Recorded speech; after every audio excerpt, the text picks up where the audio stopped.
లూకా సువార్తలో నుంచి ఒక వాక్యాన్ని మనం జ్ఞాపకం చేసుకుంటూ వచ్చాం. ఎవరికైనా గుర్తుందా? లూకా సువార్త రాసుకున్నాం. చెప్పండి. లూకా సువార్త ఎక్కడ? 21. లూకా సువార్త 21వ అధ్యాయము 27వ వచనం. రండి, ఈ రాత్రికాల సమయంలో బైబిల్ స్టడీలో నుంచి కొన్ని విషయాలను జ్ఞాపకం చేసుకోకుండా మరొకసారి లూకా సువార్త 21వ అధ్యాయం 27వ వచనాన్ని ఒకసారి జ్ఞాపకం చేసుకుందాం. అప్పుడు మనిషి కుమారుడు ప్రభావముతోను మహామహిమతోను మేఘారుడే వచ్చుట చూచుతురు. కాబట్టి మనం దేవుని యొక్క వాక్యాన్ని జాగ్రత్తగా అర్థం చేసుకున్నట్లయితే పరిశుద్ధమైన బైబిల్ గ్రంథంలో కొన్ని విషయాలు మనం జ్ఞాపకం చేసుకుంటూ వచ్చాం. దాంట్లో వచ్చినటువంటి గత వారం మనము 7 విషయాలు జ్ఞాపకం చేసుకుంటూ వచ్చాం. గత వారం మనం బైబిల్ స్టడీలో 7 విషయాలు జ్ఞాపకం చేసుకుంటూ వచ్చాం.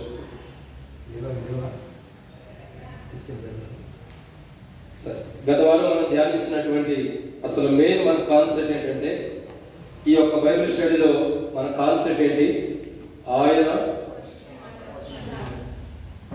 ఆయన వచ్చుచున్నాడు. మన కాన్సెప్ట్ ఏంటంటే ఆయన వచ్చుచున్నాడు. ఆయన వచ్చుచున్నాడని మీకు కనబడుతుంది కదా. సో ఆయన వచ్చుచున్నాడని మనం ధ్యానిస్తూ దాంట్లో నుంచి 7 విషయాలు జ్ఞాపకం చేసుకుంటూ వచ్చాం. మొదటిది ఏంటి? రెఫరెన్స్ లో చెప్పాలి. 2 తెస్సలోనిక 1:8. 2 తెస్సలోనిక 1:8. ఎట్లా వస్తున్నాడు? అగ్ని జ్వాలలతో వస్తున్నాడని మొదటిగా మనం చూస్తున్నాం. సో ఇది మొదటి మాట ఏంటంటే, మనం గత వారం చూస్తుంది అగ్ని జ్వాలలు. రెండవ మాట ఏంటి? ప్రభావం. మార్కు సువార్త 13:26. మార్కు 13:26. ఎట్లా వస్తున్నాడు? ప్రభావము అంటే బలము అని కూడా చెప్తూ వచ్చాం. మూడవదిగా మత్తయి సువార్త 26:64. ఆకాశ మేఘారుడే వస్తున్నాడు. తర్వాత 4, టైం లేదు కాబట్టి తొందరగా రాసేస్తున్నాము. 4వదిగా మత్తయి 24:30. మత్తయి 24:30.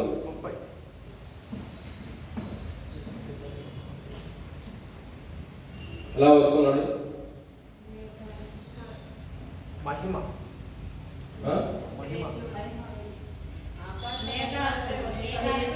4వ మాట సరిగ్గా చూచాను. 4వది మహిమతో వస్తున్నాడు. 5వదిగా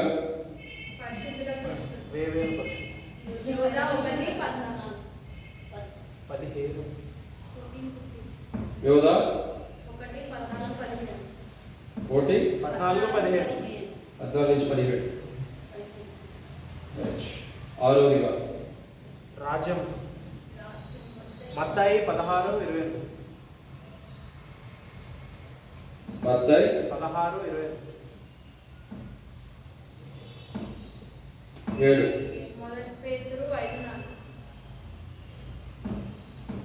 నీతి కిరీటం కదా. మహిమ కిరీటం ధరింపజేయడం. 5:4. మహిమ కిరీటం.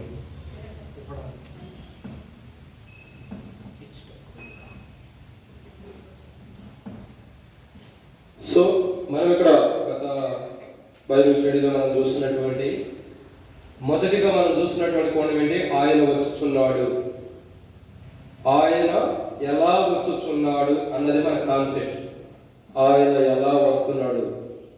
ఆయన ఎలా వస్తున్నాడంటే భూమి మీదకి ఎలా వస్తున్నాడు అనేది చాలా విషయాలు ఉన్నాయి. దాంట్లో మనం జ్ఞాపకం చేసుకున్నటువంటి 7 విషయాలు జ్ఞాపకం చేసుకున్నాం. చాలా ఉన్నాయి, 7 విషయాలు జ్ఞాపకం చేసుకున్నాం. దాంట్లో మొదటి మాట ఏంటి? అగ్ని జ్వాలలతో వస్తున్నాడు.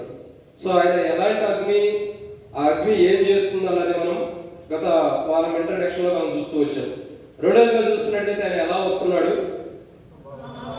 ప్రభావముతో, అంటే తన బలముతో వస్తున్నాడని మనం ఇమేజెస్ కూడా చూస్తూ వచ్చాం. మూడవదిగా ఆకాశ మేఘారుడే వచ్చుచున్నాడు.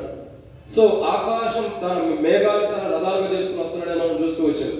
నాలుగో విషయాన్ని చూసినట్లయితే ఆయన ఎలా వస్తున్నాడు? మహిమతో వస్తున్నవాడుగా కనపడుతున్నాడు మనకి. తన మహిమ ఏంటి, తన మహిమ ఎలా ఉంటుంది అన్నది. మహిమ అంటే ఏంటి? గత వారం మనం చెబుతూ వచ్చాం. ఇంగ్లీష్లో గ్లోరీ అంటారు కదా, అంటే అర్థం ఏంటి? ప్రకాశిస్తున్నటువంటి వెలుగు. సో ఇది నాలుగోదిగా మనం చూస్తూ వచ్చాం. ఐదవ మాటను ఏం చూస్తూ వచ్చాం? పరిశుద్ధులతో. పరిశుద్ధులతో ప్రభు వస్తున్నాడు. పరిశుద్ధులు ఎవరు? ఇంకా ఆయన పరిశుద్ధులు ఎవరంటే ఆయన రక్తం ద్వారా కడగబడినటువంటి మనమే పరిశుద్ధులు. కాబట్టి మనతో పాటు వెలుగుల కొండ మీద కాలు పెడతాడని మనం జ్ఞాపకం చేసుకుంటూ వచ్చాం. ఇక్కడ ఆరో విషయం మనం చూసినట్టయితే ఆయన ఎలా వస్తున్నాడంటే రాజ్యంతో వస్తున్నాడు. తన రాజ్యం. ఆ రాజ్యం ఎవరు? మనమే. సో మనల్ని వెంట పెట్టుకుని ఆయన వస్తున్నాడు. అందుకే రేపటి వచ్చింది కదా, మనం మత్తయి సువార్తలో కూడా చూస్తూ వచ్చాం. పరలోకమందు తండ్రి నీ నామం పరిశుద్ధపరచబడ్డాక, నీ రాజ్యం వచ్చిన కాక, నీ చిత్తం పరలోకమందు నెరవేరినట్టు భూమి మీద నెరవేరు కాక బైబిల్ హెచ్చరిస్తుంది. అంటే తన రాజ్యము రావాలని యేసు ప్రభు ప్రార్థించాడు. తన రాజ్యం ఎవరంటే భూమి మీద మనమే. భూమి మీద మనమే తన రాజ్యమై ఉన్నాం. సో ఏడవది మనం చూస్తున్నటువంటి కోణం ఏంటంటే మహిమా కిరీటముతో వస్తున్నాడు. ఎలా వస్తున్నాడు? మహిమ కలిగినటువంటి కిరీటాన్ని మన వరకు తీసుకొస్తున్నాడు. ఎందుకు? అది మనకి ఇవ్వటానికి. సో ఈ దినాన్ని మనం జ్ఞాపకం చేసుకోవాల్సిన కోణం ఏంటంటే, ఇది రాసుకోని వారు మరలా రాసుకోనండి. ఈ దినాన్ని ఇప్పుడు 7 విషయాలు చూస్తూ వచ్చాం మన బైబిల్ స్టడీలో.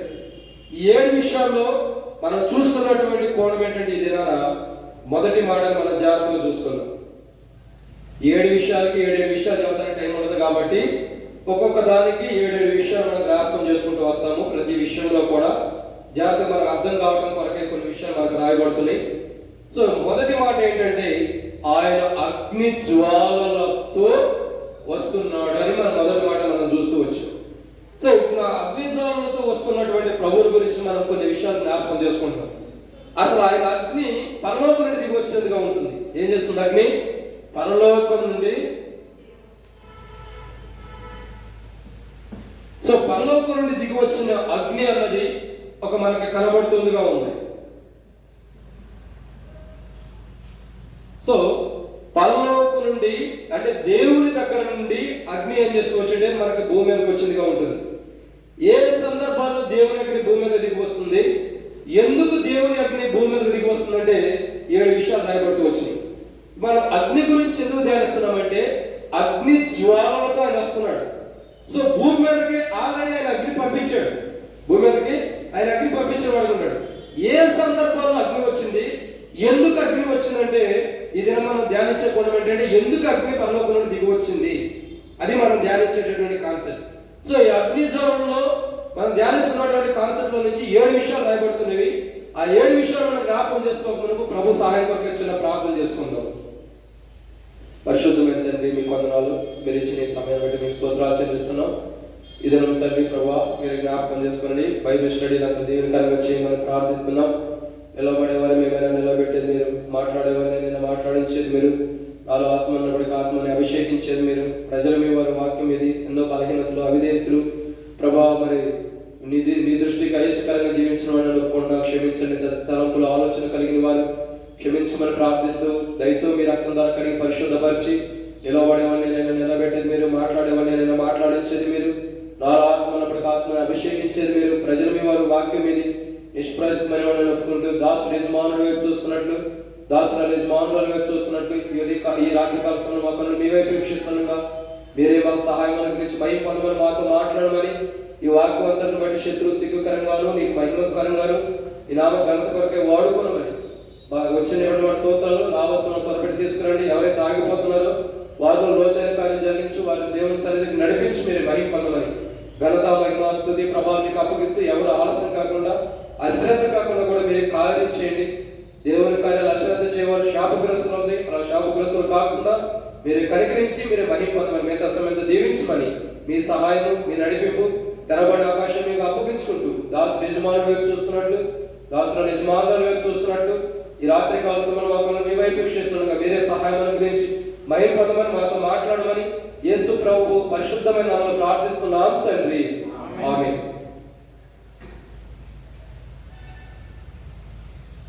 కాబట్టి దినాన్ని మనం దేవుని యొక్క వాక్యాన్ని జాగ్రత్తగా అర్థం చేసుకున్నట్లయితే మొదటి విషయాన్ని మనం జ్ఞాపకం చేసుకుంటున్నాం. ఆయన అగ్ని జ్వాలలతో వస్తున్నాడని మనం జ్ఞాపకం చేసుకుంటున్నాం. సో ఈ దినం మన కాన్సెప్ట్ ఏంటంటే అగ్ని. 7 విషయాలు చూస్తూ వచ్చాం. 7 విషయాలు మొదటి మాట ఏంటి? అగ్ని. సో అగ్ని జ్వాలలతో ప్రభు వస్తున్నాడు.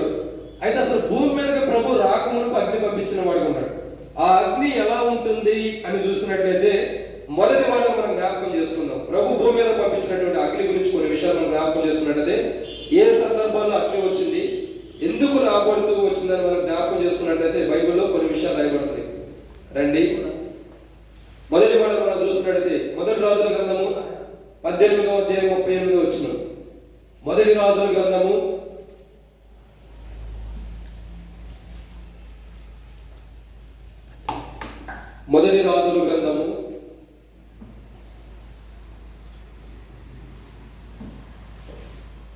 18వ అధ్యాయం 1 రాజుల గ్రంథం 18వ అధ్యాయము 38వ వచనం చదవండి ఒకసారి. 1 రాజుల గ్రంథం 18వ అధ్యాయం 38వ వచనం. అతడు ఇలాగు ప్రార్థన చేసి ఉండగా యెహోవా అగ్ని దిగి దహన బలి పశువులను, కట్టెలను, రాళ్లను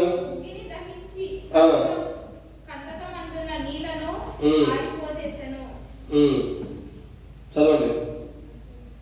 అంతటా జనులందరూ దాని చూసి సాగిలపడి యెహోవాయే దేవుడు అని కేకలు వేసిరి. అప్పుడు ఏలియా ఒకరినైనా తప్పించుకొని పోనీయక బయలు ప్రవక్తలను పట్టుకొనుడని వారికి సెలవీయగా జనులు వారిని పట్టుకొనిరి. చాలా ఇక్కడ మనం జాగ్రత్తగా అర్థం చేసుకున్నట్లయితే మొదటి కోణాన్ని చూసినట్లయితే ఈ వచ్చినటువంటి అగ్ని పరలోకం నుండి భూమి మీదకి వచ్చింది. 7 రకాల అగ్నిలో భూమి మీదకి వచ్చినాయి. చాలా ఉన్నాయి. 7 విషయాలు వ్యాప్తం చేసుకుంటాం. దాంట్లో మొదటి మాట ఏంటంటే ఇక్కడ రాయబడుతున్నటువంటి మాట మొదటి రాజుల గ్రంథం 18వ అధ్యాయం 38వ వచనం ప్రకారం ఆయన దేవుడే అని తెలుసుకోవడానికి వచ్చిన అగ్ని.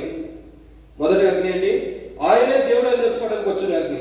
సో ఆయనే దేవుడు అని తెలుసుకోవడానికి కారణం ఏంటి? ఎందుకు ఆ అగ్ని వచ్చిందంటే బైబిల్ రాయబడికి వచ్చింది కదా.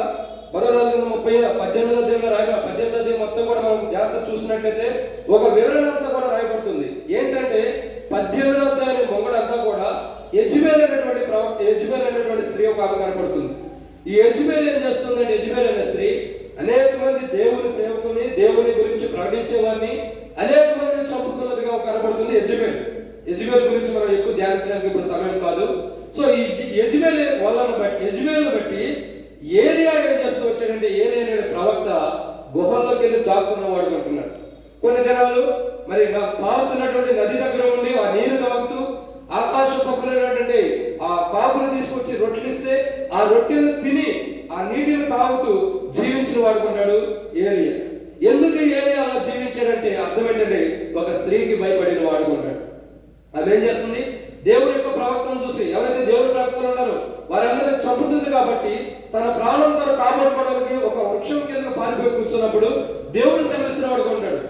ఏలియా ఎందుకు నువ్వు ఇలా ప్రాణం పోగొట్టుకోవడం పరిగెత్తావు, నువ్వెళ్ళి నేను పోషిస్తానని చెప్పి ఒక ప్రదేశాన్ని పంపించి అక్కడ దేవుడు పోషించిన వాడుకుంటాడు. అది ఏలియా యొక్క జీవితాన్ని మనం సాదృశ్యంగా తెలియపరుస్తుంది. అయితే ఈ అగ్ని ఎందుకు వచ్చిందని మనం అర్థం చేసుకున్నట్లయితే ఈ అగ్ని భూమి మీద కావడానికి గల కారణం ఏంటి అని మనం జాగ్రత్తగా అర్థం చేసుకుంటే అక్కడ కొంతమంది ఎలాంటి వారు ఉన్నారు? బయలు దేవతలుగా ఆరాధించే వారు ఉంటారు.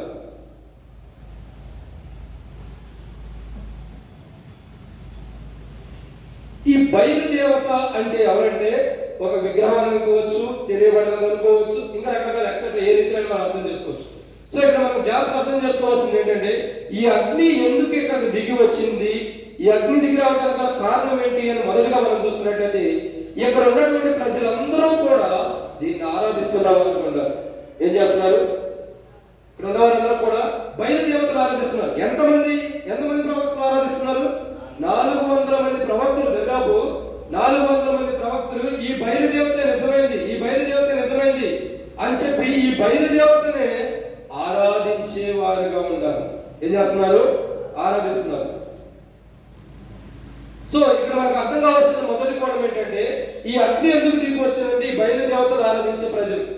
అసలు ఈ అగ్ని ఎందుకు దిగి వచ్చిందంటే ఏలియా ఏమంటాడంటే అయ్యా మీరు అది సేవించడం కరెక్ట్ కాదు, బయలుదేవత అన్నది కరెక్ట్ అయింది కాదు, అది నిజమైన దేవుడు కాదు. సో దాన్ని మీరు ఆరాధించడం వ్యర్థమైనది. దాన్ని ఆరాధించడం వల్ల మీరు నష్టపోతారు. దాన్ని స్తుతించడం వల్ల, దానికి మహిమ చెల్లించడం వల్ల, దాన్ని గణపరచడం వల్ల మీరు నష్టపోతారు. కాబట్టి సో ఈ బయలుదేవత అనేది కరెక్ట్ అయింది కాదు, దీన్ని మీరు ఆరాధించొద్దు అని చెప్పి ఎవరైతే వ్యతిరేకిస్తారో వాళ్ళని చంపివేస్తున్న వారు ఉన్నారు ఇక్కడ. ఎవరైతే ఇది కరెక్ట్ కాదని చెప్పి ఎదురవుతున్నారు, ఎవరైతే ఇది కరెక్ట్ కాదని చెప్పి తిరస్కరిస్తున్నారు, ఎవరైతే ఇది విరోధమైనది, దేవుని కార్యం కాదు, ఇది వ్యర్థమైనదని ఎవరైతే దేవుని దృష్టిలో నిలవబడి దేవుని కార్యాలకు విరోధమైన వాటికి విరోధంగా నిలబడుతున్నారో అలాంటి వారిని ఏం చేస్తుంది యెజెబెలు ప్రవక్త చంపించేది ఉంటుందని మనం చూస్తూ వస్తున్నాం. యెజెబెలు. సో ఇక్కడ మనకు అర్థం కావాల్సింది ఏంటంటే దేవుని యొక్క సేవకుని, దేవుని యొక్క ప్రవక్తని చంపించే ఆమె అక్కడ కనబడుతున్నటువంటి స్త్రీ మనకు కనబడుతుంది. అయితే ఇక్కడ అర్థం ఏంటంటే ఈ అగ్ని ఎందుకు దిగి వచ్చిందంటే ఇక్కడ ఉన్నటువంటి ప్రజలు ఇశ్రాయేలు ప్రజలు ఉన్నారు. ఎవరు? ఇశ్రాయేలు. సో ఈ ఇశ్రాయేలు ప్రజలు ఎలాంటి వారంటే 2 తలంపులు కలిగిన వారు. ఎలాంటి వారు? 2 తలంపులు కలిగిన వారు. వీరేంటి? సగం దీన్ని అనుసరించాలి, తర్వాత ఈ యొక్క దేవుని కూడా అనుసరించాలి. ఇక్కడ బయలుదేవతని అనుసరించాలి, ఎందుకంటే వారి ప్రాణానికి ఏ నష్టం రాకూడదు. వారి దృష్టి అంతా ఎలా ఉంటుందంటే ఏమో లేదు, ఇద్దరిని సేవిస్తే ఎవరో ఒకరు కాపాడొచ్చు, ఏది నిజమైతే అది కాపాడొచ్చు. సో కాబట్టి ఏంటంటే మనకు ఇద్దరిని సేవిస్తూ ఉన్నాం. ఒకరిని సేవిస్తే ఒకవేళ ఇది అబద్ధం అయితే ఇది మన హింసిస్తుందా, గాయపరుస్తుందా, లేదంటే ఏదైనా కీడు చేస్తుందో గాయమో, కానీ దీన్ని కూడా చేద్దాం. అయితే ఒకవేళ ఈ దేవుడు కరెక్ట్ అయితే మరి ఇక్కడ నష్టం వచ్చేదేమో, దీన్ని పూజిస్తున్నాం కాబట్టి ఇద్దరిని పూజిద్దామని చెప్పి వీళ్ళు ఏం చేస్తున్నారు? ఇద్దరికి ఆరాధించేవారు ఉన్నారు ఇశ్రాయేలు ప్రజలు. ఇంకా ఆ ప్రజలు, ఇంకా అక్కడ ఉన్న ప్రజల గురించి చూసినట్టు చాలా మంది వస్తున్నారు. వీళ్ళందరూ తలంపులు ఏంటంటే ఇక్కడ మనకు అర్థం కావాల్సింది 2 తలంపులు కలిగిన వారు వీళ్ళంతా. ఎలాంటి వారు? 2 తలంపులు. సో 2 తలంపులు కలిగినటువంటి ఈ ప్రజలు ఏం జరుగుతుంది? ఈ 2 తలంపులు కలిగిన వారు ఒకటి దేవుని సేవించాలా, లేదా సాతాను సేవించాలా, బయలుదేవతను సేవించాలా, దేవుని సేవించాలా, ఏది సేవించాలో అర్థం కాదు ప్రజలకి. ఓ పక్కన ఏరియా ఒక్కడే నిలబడ్డాడు, ఇక్కడ 400 మంది, ఇక్కడ ఒక్కడే. ఎంతమంది ఉన్నారు? ఇక్కడ 400 మంది ప్రవక్తలు ఉన్నారు, ఇక్కడ ఎంతమంది ఉన్నారు? ఒకడే. సో ఇక్కడ మనకు అర్థం కావాల్సిన కోణం ఏంటంటే ఇప్పుడు మనకు మనం ఒక మాట ప్రశ్న వేసుకుందాం. మెజారిటీ ఉన్న వైపు అధికారం ఉంటుందా, మెజారిటీ తక్కువ వైపు అధికారం ఉంటుందా? చెప్పండి. ఇప్పుడు ఎలక్షన్ జరుగుతుంది, మెజారిటీ తక్కువ వచ్చిన వాడు గెలిచినాడని చెప్తారా? ఏం చెప్తారు? మెజారిటీ ఎవరికైతే ఎక్కువ వచ్చిందో వాడు గెలిచారంటారు. సో ఇప్పుడు మన వాస్తవంగా మనం మాట్లాడుకోవాల్సిన కోణం అంటే ఎవరు గెలిచినట్టు? ఇప్పుడు వాస్తవాన్ని మనం మాట్లాడుకుంటే ఎవరు గెలిచినట్టు? ఎవరి గురించి చెప్తే ఏమంటాడు? ఏమనలేదు. సో మొదటిగా మనం అర్థం చేసుకోవాల్సిందంటే ఎవరు మెజారిటీ ఉంది, ఎవరు గెలిచినట్టు? వాస్తవాన్ని చూసినట్టుగా బయలు గెలిచినట్టుగా ఇక్కడ కనబడుతుంది. ఎందుకు? అధికమైన సంఖ్య 7 ఉన్నారు కాబట్టి వీళ్ళు గెలిచినట్టని మనం అనుకుంటాం. కానీ వాస్తవానికి ఏంటంటే అసలైనటువంటి రుజువు ఇక్కడికి వస్తుంది. ఇక్కడ అర్థం చేసుకోవాల్సింది ఏంటంటే 400 మంది ప్రవక్తలు కూడా మోసపోతున్న వారు ఉంటారు. బైబిల్లో రాయబడుతూ వచ్చింది, ప్రకటనలో ఒక చిన్న పుస్తకం రాయబడుతుంది. ఆ చిన్న పుస్తకంలో ఉండేవారు తక్కువ వారు, ఆ యొక్క నరకానికి వెళ్ళేవారు ఎక్కువ మంది. సో ఇక్కడ కావాల్సిన అర్థం ఏంటంటే ఇశ్రాయేలు ప్రజలు 2 తలంపులు కలిగి ఉన్నారు. ఈ 400 మంది ప్రవక్తలు ఇశ్రాయేలు ప్రజలు కానీ అక్కడ ఉన్న ప్రజలందరూ కూడా కలవరం పెడుతున్నారు. ఇదే నిజమైంది, బయలుదేరితే నిజమైంది, బయలే నిజమైన వాడు. సో ఇది నిజమైంది కాదు, వాళ్ళు ఒక్కడే ఉన్నాడు ఏరియా, ఆయన ఒక్కడే ఏం చేయగలుగుతారు, మేము అందరూ పక్కన ఉంటే. ఆ మధ్యకాల సమయంలో ఒక సంఘటన మీకు చెబుతా. ఒక పూజారి ఒక మేక పిల్లని నేను కొనుక్కుని వెళ్తున్నాడు. మేక పిల్లని కొనుక్కు వెళ్తుంటే పక్కన ఉన్న వారు అందరూ అన్నారంట, పూజారి అందరూ ప్లాన్ వేసుకున్నారు, అలాంటి అవనస్తులే మీరు కాదు కాబట్టి అందరూ ప్లాన్ వేసుకుని ఏం చేశారంటే వాళ్ళు ఏ ప్యాకెట్ ఆడుకుంటున్నారో ఏ జోదం ఆడుతున్నారో తెలియదు. పూజారి గారు వాళ్ళ దరిద్రం కొద్ది ఆ రూట్లోనే గొర్రెపిల్లని తోలికెళ్తే వెళ్తున్నాడు. తోలికెళ్తుంటే కొంతమంది అన్నారంట, వీళ్ళందరూ కలిపి ఈ గొర్రెపిల్లని ఎట్టయినా మనం తినేయాలి, ఆయన దగ్గర నుంచి లాక్కోవాలి అని చెప్పి డిసైడ్ అయిపోయిన వాడు ఏం చేశారంటే తెలివిగా నువ్వెక్కడ నేను అక్కడ అని చెప్పి ప్లాన్ చేసుకున్నాను. ఈ పూజారి గారు ఏం చేస్తున్నాడు, గొర్రెపిల్లని తోలుకుంటే వెళ్తుంటే ఒక అతను వచ్చి అన్నాడంట, ఏంటి పూజారి గారు గాడిదని తోలికి వెళ్తున్నావు అన్నాడు. గాడిదని తోలికి వెళ్తున్నావు అంటే అయ్యా ఇది గొర్రెపిల్ల అయ్యా అన్నాడట. మీకు ఎక్కడ కనపడుతుంది, మీరు గాడిదని గొర్రెపిల్ల అంటారు ఏందన్నాడు. సరే వీడెట్టగంటాడని చెప్పి మరో కొంత దూరం వెళ్ళాడు. మరొకరు కూడా ఎట్టగలడంట, ఏడు పూజారి గారు మీరేం గాడిదని తింటారా, గాడిదని తోలికి వెళ్తున్నారు. చచ్చే నేను అసలు మామూలు గొర్రెపిల్లని కొంటే గాడిదని అంటానే, వీళ్ళే గాడిదని అని చెప్పి ఇంకొంత దూరం వెళ్ళాడు. అట్ట 4-5 అయిపోయాడు. చివరోడు ఉంటాడు. చివరి వ్యక్తి ఏం చేశాడంటే చివరి వ్యక్తి కూడా అన్నాడు, ఏం పూజారి గారు ఏంటి బాగున్నారని చెప్పని ఏది గాడిని తీసుకెళ్తాం ఏందన్నాడట. ఎందుకు ఆ మాట అన్నారు? అందరూ ఒకటే ప్లాన్ వేసుకున్నారు. సో గాడిద అంటే చివరికి వదిలేస్తాడని ఈ ఆరో వ్యక్తి కూడా ఇది గాడిద అనేసరికి ఈ బతుకొద్దు, ఈ గాడిద వద్దని చెప్పి ఆపడి తీసేసి అక్కడ వదిలిపడేసి వెళ్ళిపోయిన వాడుకుంటాడు. ఏం చేశాడు? వెళ్ళిపోయాడు. ఈ గాడిద నేను కొనుక్కున్నా, నాకు అమ్మినాడు గొర్రెపిల్ల అని చెప్పి గాడిద నాకు అమ్మాడని చెప్పి వాడిని తిట్టుకుంటా వెళ్ళిపోయాడు. చివరికి ఏం జరుగుతూ వచ్చిందంటే అది గాడిదగా అంటూ వచ్చారు. వీడు గాడిద ఆయనకైనా రావద్దని, మీరు గాడిద తింటారంటారా, గొర్రెపిల్ల మీకు వద్దురా గాడిద కావాలి కానీ ఆయన తీసుకెళ్ళిపోవచ్చుగా. అట్లా కాదు. ఆయన ఏం చేశాడు? వీళ్ళందరూ ఇది అన్నారు కాబట్టి ఇది నిజంగానే గాడిదనేమో, కాబట్టి ఇది గొర్రెపిల్ల నేను భ్రమలో ఉన్నాను ఏం చేశాడు? దాన్ని విడిచిపెట్టేసేసి ఇది మీరే తీసుకోండి అని చెప్పి వెళ్ళిపోయాడు అంటే. ఇంకా వాళ్ళందరూ హ్యాపీగా పండగ చేసుకుని చక్కగా కావాల్సిన మటన్ సమృద్ధిగా తిన్నారు. నేను అర్థం ఏంటంటే ప్రజలందరూ చెప్పేదాన్నే ప్రజలు ఏకీభవిస్తారు. ఇక్కడ ఒక్కడే ఎంత పనికిరాగా లేదు, ఇది అబద్ధం కింద వచ్చింది, ఇది రాంగ్ అంటారు, ఇదే రైట్ అంటారు. ఎందుకు? ఈ 400 మంది ప్రవక్తలని బయలుదేవతను ఆరాధిస్తున్నారు. ఈ బయలుదేవతను ఆరాధిస్తున్నప్పుడు ఇతను ఒక్కడు చెప్పిన మాట 400 మంది మాట్లాడితే, ఇప్పుడు సపోజ్ చెప్పండి మనం ఇంతమంది ఉన్నాం, మనం అందరం మాట్లాడేటప్పుడు ఒక వ్యక్తి మాట ఎప్పుడైనా వినపడిద్దా? ఒక వ్యక్తి మాట వినపడదు. ఎందుకు? అందరూ ఒకసారి మాట్లాడుతుంటే వ్యక్తి ఏం మాట్లాడుతుంటే ఎవరికి తెలియదు. సో ఇక్కడ అర్థం ఏంటంటే మెజారిటీ ఉన్న ప్రజలు అన్య దేవతను ఆరాధిస్తున్నారు, ఒక్కడే దేవుని ఆరాధిస్తున్నారు. సో అందుకే ఏలియా ఏమంటాడంటే, అయ్యా మీకు 2 తలంపులు వద్దు, మీరు 2 తలంపులు వద్దు. ఇక్కడ ఏలియా ఏమంటాడంటే మీకు 2 తలంపులు వద్దు, మీరు ఇప్పుడు వరకు కూడా 2 తలంపులు కలిగి ఉన్నారు. ఏంటి? ఒకటి దేవుడిని సేవించాలా లేదా విగ్రహాలను సేవించాలా? బయలుదేవతను సేవించాలా, నిజమైన దేవుడు యేసు ప్రభువుని ఆయన సేవించాలా? మమ్మల్ని ఐగుప్తు నుంచి బయటికి తీసుకొచ్చాడు, అద్భుతాలు చేశాడు, పాపంలో నుంచి బయటికి తీసుకొచ్చాడు, పాప జీవితంలో నుంచి బయటికి తీసుకొచ్చాడు, అద్భుతాలు చేసి ఆశ్చర్యకరమైన కార్యాలు చేసి ఎర్ర సముద్రాన్ని ప్రయాణం చేసి మమ్మల్ని తీసుకొచ్చినటువంటి దేవుని మేము సేవించాలా, లేదంటే ఇప్పుడు మాకు దేవత అనుకుంటున్నటువంటి ఈ బయలుదేవతను మేము సేవించాలా? ఎవరిని సేవించాలని వారు 2 తలంపులు కలిగి ఉంటారు. ఏలియామో నిజమైన దేవుడు ఈయన పక్కన నడుస్తున్నాడు, ఈ పక్కన బయలుదేవతకు సంబంధించిన 400 ప్రవక్తలేమో ఈయనే దేవుడు, ఈయనే సేవించడని చెప్పి బయలుదేవతను సేవించమంటున్నారు. సో ఈ 2 తలంపులు కలిగినటువంటి ప్రజల్లో, ఈ 2 తలంపులు కలిగినటువంటి ప్రజలకి ఏం జరుగుతుందంటే ఏలే దగ్గర ఒక వర్తమానం వచ్చింది. వర్తమానం వచ్చిన తర్వాత ఏలే ఒక మాట చెప్తాడు. ఏమంటాడంటే, ఇశ్రాయేలు ప్రజలారా మీరు 2 తలంపులు కలిగి ఉండొద్దు, మీరు 2 తలంపులు కలిగి ఉండదు, ఏదో ఒకటే కలిగి ఉండండి.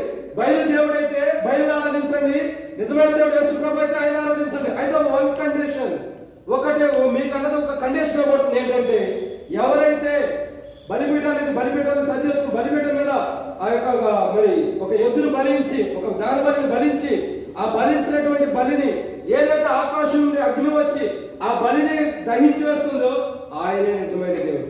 సో మీరేంటంటే మొదటి మీరు అధికమైన సంఖ్య కాబట్టి మీరు ప్రార్థన చేయండి. మీ బయలుదేవుడికి ఏంటంటే మీరు బలిపీఠం పెట్టండి, దాని మీద ఒక పశువుని వధించండి, దాన్ని పెట్టేసేసి ఏంటంటే ఆకాశం నుండి అగ్ని రావాలి, కింద ఎవరు మరి మంట పెట్టకూడదు.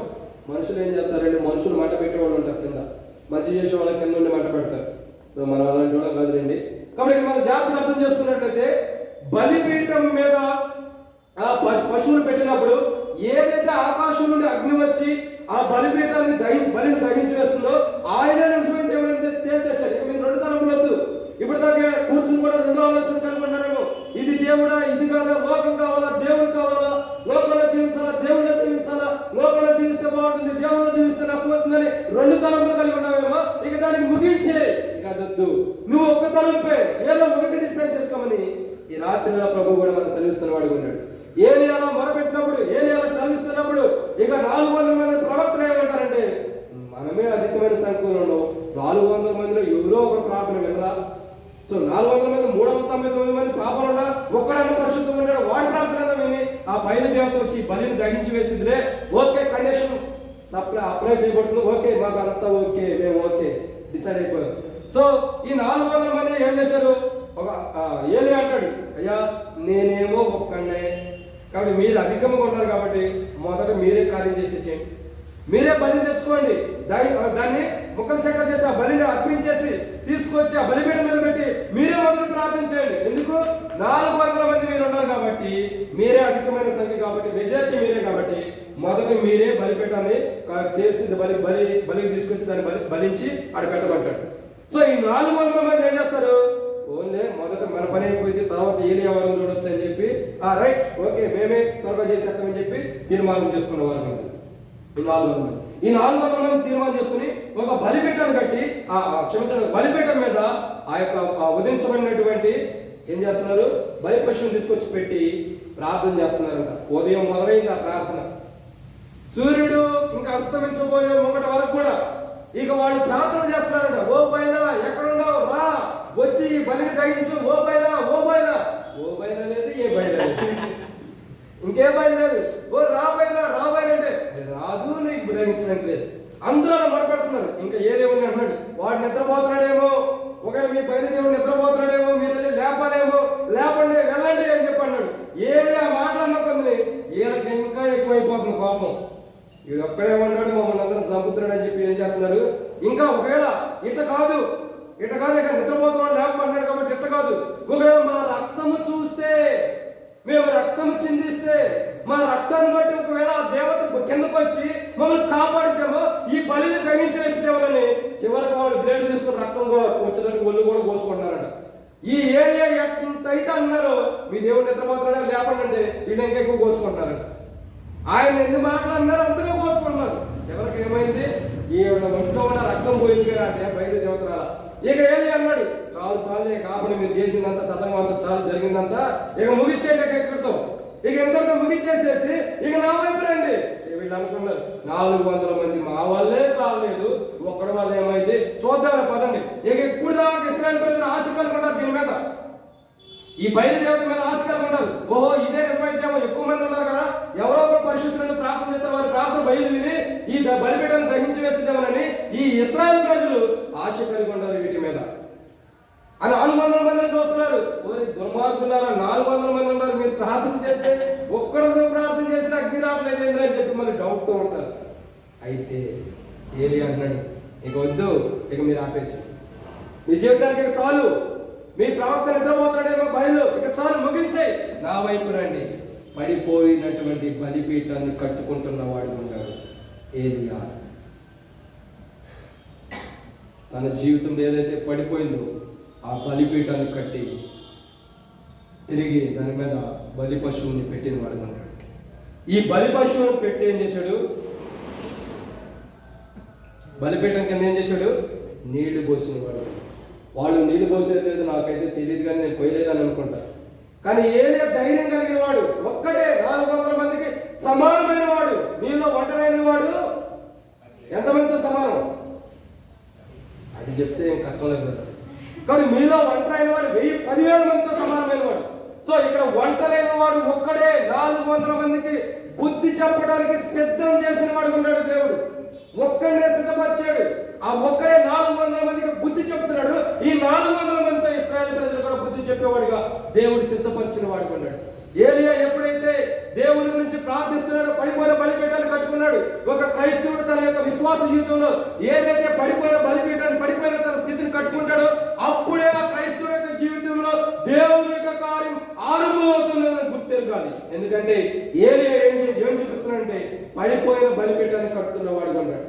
తన పడిపోయిన స్థితి, తన పూర్వస్థితి ఏదైనా దేవుళ్ళ ఆత్మీయ స్థితి పడిపోయి ఉంటే కట్టుకోవడానికి ఇష్టపడ్డాడు కాబట్టి ఆ పడిపోయిన బలిపీఠాన్ని కట్టి దాని కింద నీళ్లు పెడుతున్నాడు. ఎందుకు, ఒకవేళ మీకు వచ్చి అగ్ని దహించలేదు కాబట్టి నన్ను బట్టి అగ్ని వచ్చి దహిస్తే మీరు కింద నిప్పు పెట్టారంటారు కాబట్టి కింద నీళ్లు పోయమని చెప్పి నీళ్లు పోపించి పైన బలిపీఠం పెట్టి దాని మీద బలిని పెట్టిన వాడు ఉన్నాడు. ఇక ప్రార్థిస్తున్నాడు. 400 మంది ఏం ప్రార్థన చేస్తాడు, ఏం చేస్తాడో చూద్దామని చెప్పి ఆశగా చూస్తున్నాడు. ఇక మొదలేశాడు ఏలియా. వ్యర్థమైన ప్రార్థన చేయట్లేదండి.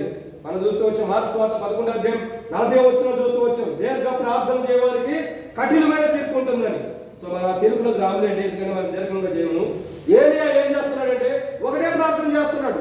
ఏమైనా ప్రార్థన చేస్తున్నాడు, ఏలియా జ్ఞానం కలిగిన వాడు.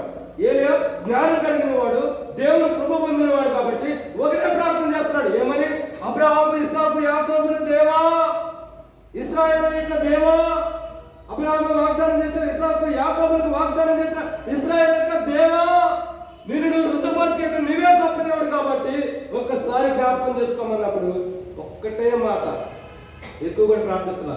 అబ్రాహాము ఇస్సాకు యాకోబుల యొక్క దేవాలనే అగ్ని దిగి వచ్చేసింది ఒక్కసారిగా. బలిపీఠాన్ని సమస్తాన్ని కూడా దహించి వేసింది. అక్కడ నీళ్లు కూడా లేవు. వారు కనీసం చూస్తారు నీళ్ళన్నా తగ్గుతుంటే నీళ్లు కూడా కనపడుతుందా? బలిపీఠం ముక్కలలో ఉంటాయంటే అవి కూడా లేవు. కట్టిన బలిపీఠాన్ని సైతం బలిని నీటిని కూడా దహించి వేసింది ఉంది. ఇశ్రాయేలు ప్రజలు అందరూ చూసిన వారు ఉన్నారు. అదే అబ్రాహాము, ఇస్సాకు, యాకోబు యొక్క దేవుని వల్ల ఆకాశం నుండి అగ్ని ఒక్కసారి వచ్చి బలిపీఠాన్ని దహించి వేసేదానికి మనోనేత్రాలు తెరవబడి ఇశ్రాయేలు యొక్క మనోనేత్రాలు. అప్పటి వరకు బయలుదేవత 400 మంది మనుషుల యొక్క బలాన్ని చూశారు. ఈ బయలుదేవతను చూసి వీరందరూ కలిపి వీటికి సపోర్ట్ చేశారు, కానీ ఏలియాకి సపోర్ట్ చేసిన వారు కాదు.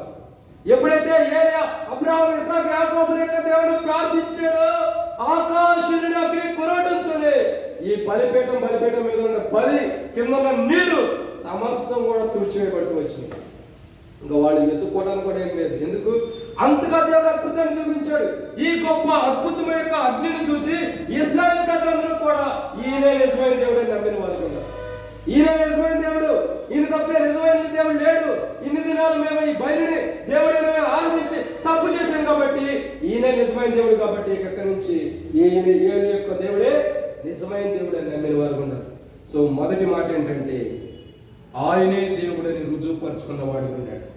ఏలియా ప్రార్థిస్తాడయ్యా, అబ్రాహాము, ఇస్సాకు, యాకోబుల యొక్క దేవా, 400 మంది ప్రవక్తలు పక్కన ఉన్నారు, నేను ఒక్కడే పక్కన ఉన్నా. అయితే 400 మంది సాతానికి సంబంధించిన వాడు, నేను ఒక్కడే నీకు సంబంధించిన వాడు. కాబట్టి నీవే నిజమైన దేవుడు అని రుజువుపరచుకున్నప్పుడు ఆయనే దేవుడు అని తెలుసుకోవడానికి వచ్చినటువంటి అగ్ని. ఆయనే నిజమైన దేవుడు, ఆయన తప్ప వేరే దేవుడు లేడని ఇక్కడ ఉన్నటువంటి ఏలియా రుజువుపరిచిన వాడు ఉన్నాడు. ప్రశ్న ఏంటంటే మనల్ని కూడా దేవుడు ఏలియాలాగా వాడుకోవాలని ఇష్టపడుతున్నాడు. మనల్ని కూడా ఏలియాలాగా దేవుడు వాడుకోవడానికి ఇష్టపడుతున్నాడు. ఎందుకంటే భూమి మీద అనేక మంది సాతాను సమూహం, అనేక మంది సాతాను సంబంధించిన వారు ఉన్నారు. కానీ వీళ్ళందరికీ బుద్ధి చెప్పడానికి ఏలియాను ఒకరిని ఎలాగైతే ఏర్పరచుకున్నాడు, మనల్ని కూడా దేవుడు ఏర్పరచుకోవడానికి ఇష్టపడుతున్న వాడు ఉన్నాడు. ఆ ఏర్పాట్లో మనం ఉన్నామో లేదో పరీక్షించుకుందాం. ఎందుకంటే ఇదొక్కటి చాలు మనం దేవుని నమ్మటానికి. 400 మంది రక్తం కారేటట్టు పొద్దున్న మొదలెచ్చి సాయంత్రం దాకా రక్తం కారుతున్నా కానీ మొరపెట్టిన వారు ఉన్నారు. నేను అనుకుంటా ఉపవాసం ఉండి మొరపెట్టినట్టే, ఉపవాసం ఉండి రక్తం కారుతూ మొరపెట్టారు. కానీ ఏ బయలు కూడా ఆకాశం నుండి అగ్ని పంపిస్తున్నారు. ఈయన రక్తం కార్చలేదు, ఈయన కన్నీరు కార్చలేదు, ఈయన రక్తం చిందించలేదు. అయినను తన గొంతులో నుండి నోట్లో నుంచి వచ్చిన ఒక్క స్వరమే అబ్రాహాము, ఇస్సాకు, యాకోబుల యొక్క దేవుని చాలా ఏలియా నువ్వు ఎక్కువ అడగవసరం నన్ను, నేను ఇచ్చేయడానికి సిద్ధంగా వచ్చేసేది చూసుకోవాలి అగ్ని అని చెప్పి దేవుడు పంపించేసేసాడు. నువ్వు నన్ను అడగవసరం ఏలియా, నువ్వు నన్ను అడగడం దేనికి? నువ్వు అక్కడ నుండి చూడు చాలు, ఇక పంపించేస్తాను అగ్ని. నీ కొరకు నేను సిద్ధపరిచే పొద్దు నుంచి సాయంత్రం వరకు అక్కడే నిలబెట్టించా.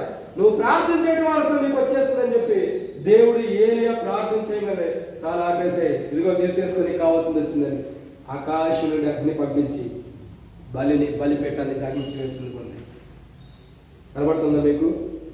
ఆకాశం నుండి వస్తున్నటువంటి అగ్ని బలిపీఠాన్ని ఇంకెక్కడ కొద్దిగానే అయింది, మొత్తం దహించేసి తర్వాత దహించేసి. ఇక్కడ మనం అర్థం చేసుకోవాల్సింది ఏంటంటే మొదటి కోణం, ఆకాశం నుండి అగ్ని వచ్చి బలిపీఠాన్ని దహించి వేస్తుంది ఉంది. ఈ రాత్రి కాల సమయంలో మనం గుర్తుంచుకోవాల్సినటువంటి మొదటి కోణం ఏంటంటే బైబిల్ మనం సెలవిస్తున్నమాట, మనం ఏ కోణంలో ఉన్నాం? మనం బయలుదేవత అని ఆరాధించే లోకానుసారమైన కోణంలో ఉన్నామా, నిజమైన దేవుని మార్గంలో ఉన్నామా?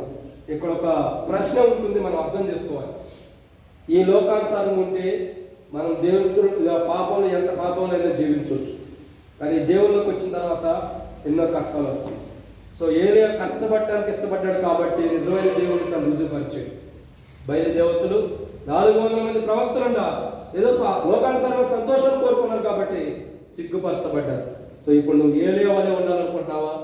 400 మంది ప్రవక్తలు ఏదో ఒక గుంపులో ఉంటే చాలు అనుకుంటున్నావా? నీవు ఒంటరిగా దేవుని కొరకు నిలబడటానికి ఇష్టపడుతున్నావా? అందరితో పాటు ఉంటే చాలు అనుకుంటున్నావా? నువ్వు ఎలాంటి స్థితిలో ఉన్నా పరీక్షించుకో. బైబిల్ సెలవిస్తున్న మొదటి కోణం ఏంటంటే ఆయన అగ్ని జ్వాలలతో వస్తున్నాడు. 7 విషయాల్లో మొదటి మాట.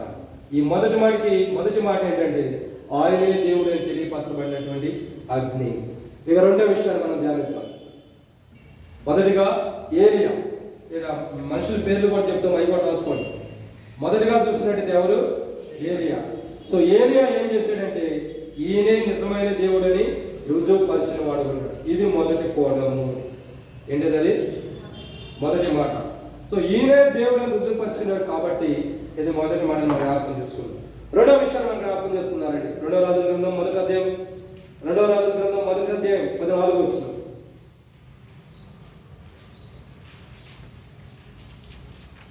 రెండో రాజుల గ్రంథం మొదటి అధ్యాయం 14 వచనం.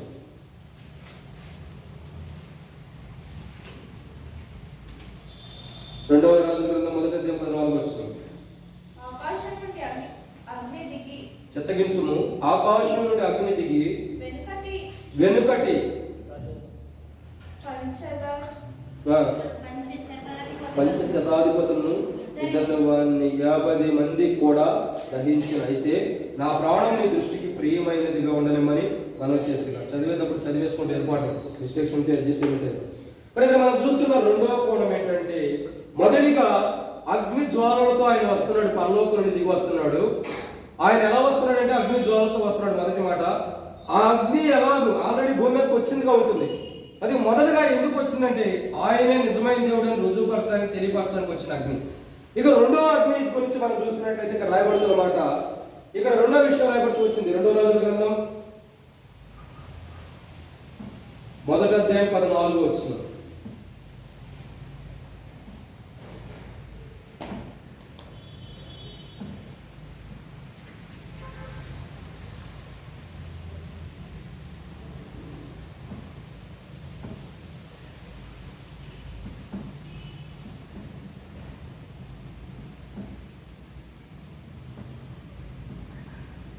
సో ఇక్కడ మనం రెండోదిగా చూస్తున్నట్టయితే, ఇంకా మీరు రాసుకోండి, నాకు సమయం లేదు కాబట్టి క్లుప్తంగా అక్కడక్కడ అడ్జస్ట్మెంట్ రాస్తున్నాను. ఇక్కడ రెండోదిగా చూస్తున్నట్టు మొదటిగా ఆయన దేవుడిని తెలియపరచడానికి వచ్చిన అగ్ని, రెండోదిగా చూసినట్టయితే ఆ అగ్ని తన సేవకులని రుజువుపరచడానికి వచ్చిన అగ్ని. ఏంది? తన సేవకుని రుజువుపరచడానికి. ఈయన నా సేవకుడు, ఇతను నేను ఏర్పరచుకునేవాడు, ఇతను నేను ఆదుకునేవాడు. యెషయా రాయబడుతూ వచ్చింది, ఇదిగో నా సేవకుడు, ఇతను నేను ఆదుకునేదను, నేను ఆదుకున్న నా సేవకుడు. బైబిల్ రాయబడుతూ వచ్చింది యెషయా 43:5 బైబిల్ రాయబడినట్టయితే, యాకోబు ఇశ్రాయేలు జ్ఞాపకం చేసుకుని నీవు నా సేవకుడై ఉన్నావు. బైబిల్ ఏమైనా హెచ్చరిస్తుందంటే తన సేవకులని రుజువుపరచడానికి వచ్చిన అగ్ని ఇక్కడ కనబడుతుంది. ఏంటిది అది? రెండవ రాజుల గ్రంథం మొదటి అధ్యాయం 14 వచనం. అసలు ఈ అగ్ని ఎందుకు వచ్చింది అని చూసినట్టే తన సేవకులను రుజువుపరచడానికి. ఈ సేవకులను రుజువుపరచడానికి అర్థం ఏంటి? ఒక రాజు ఉన్నాడు, తన దగ్గరికి ఆ ఏలియాను తీసుకున్నామని పంపించినప్పుడు 50 మందితో పాటు ఒక శతాధిపతిని, ఒక అధిపతిని పంపిస్తాడు. 50 మందితో పాటు ఒక అధిపతిని పంపించినప్పుడు ఏలియా అంటాడు, ఏలియా ఏమంటాడంటే, అయ్యా నేనే నిజమైన సేవకుడిని అయితే, నేనే నిజమైన నీ దాసుని, నీ సేవకుడిని అయితే ఆకాశం నుండి అగ్ని కురిపించమని దేవుడు ప్రార్థించగా, దేవుడు ఏలియా యొక్క ప్రార్థన విని ఆకాశం నుండి అగ్ని కురిపించి ఏ 50 మంది ఏ శతాధిపతి వచ్చాడో వారిని దహించి వేసేసాడు. మళ్ళీ అదే రీతిలో రాజు మళ్ళా పంపిస్తాడు, మళ్ళీ ఇంకొక 50 మంది, ఇంకొక అధిపతిని, ఇంకొక 50 మందిని పంపిస్తే మళ్ళా 50 మంది వచ్చిన తర్వాత కూడా మళ్ళీ అదే ప్రార్థన చేస్తాడు, అయ్యా నేను నిజంగా నీ సేవకుని అయితే. ఏం చేయబడుతుంది? మరలా ఎమ్మటి 50 మందితో పాటు అధిపతిని దహించి వేసింది అగ్ని ఆకాశం నుండి వచ్చి. ఇక చివరిగా మూడో వాడు వస్తాడు. మూడో వాడు వచ్చాడు కదా, అయ్యా నా ప్రాణం నీ దృష్టికి విలువైనదైతే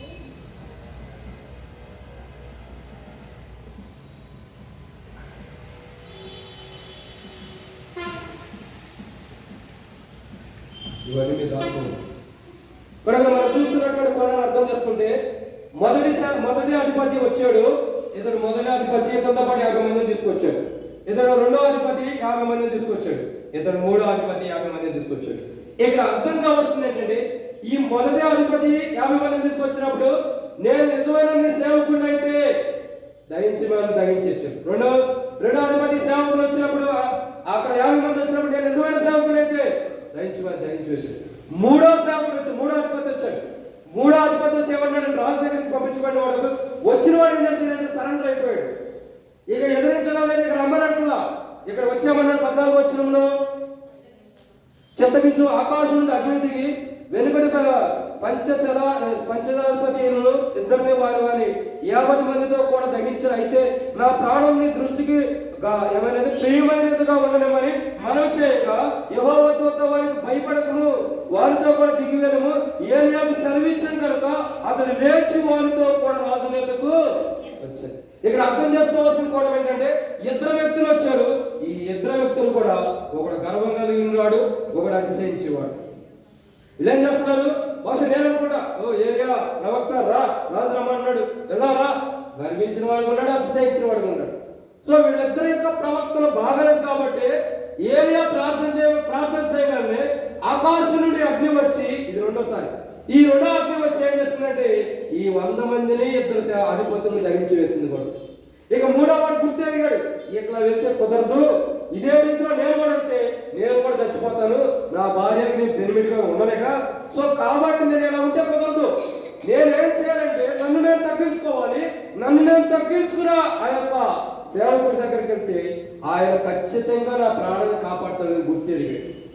సో మూడో అధిపతి గుర్తెరిగాడు కాబట్టి ఏరియా దగ్గరికి వచ్చి అంటాడు, అయ్యా మోకాళ్ళ నుంచి ప్రార్థన చేస్తున్నాడు, అయ్యా దయచేసి నాకు ముందు వచ్చిన ఇద్దరు అధిపతులు వచ్చారు, వారి కింద 50 మంది మరి ప్రజలు వచ్చారు, వారిలా కాదు, వారిని ఆల్రెడీ అగ్ని వచ్చి దహించి వేసింది. అయితే నేను వాళ్ళంటే వాళ్ళకి నా మీద కనికరించు, నా మీద కృప చూపించు, నా మీద దయ చూపించి దయచేసి నా మనవి ఆలకించి దిగిరా రాజా, దిగిరా సేవకుడా, అయ్యా నువ్వే నిజమైన సేవకుడు అని ఈ 100 మంది ద్వారా రుజువుపరచబడింది.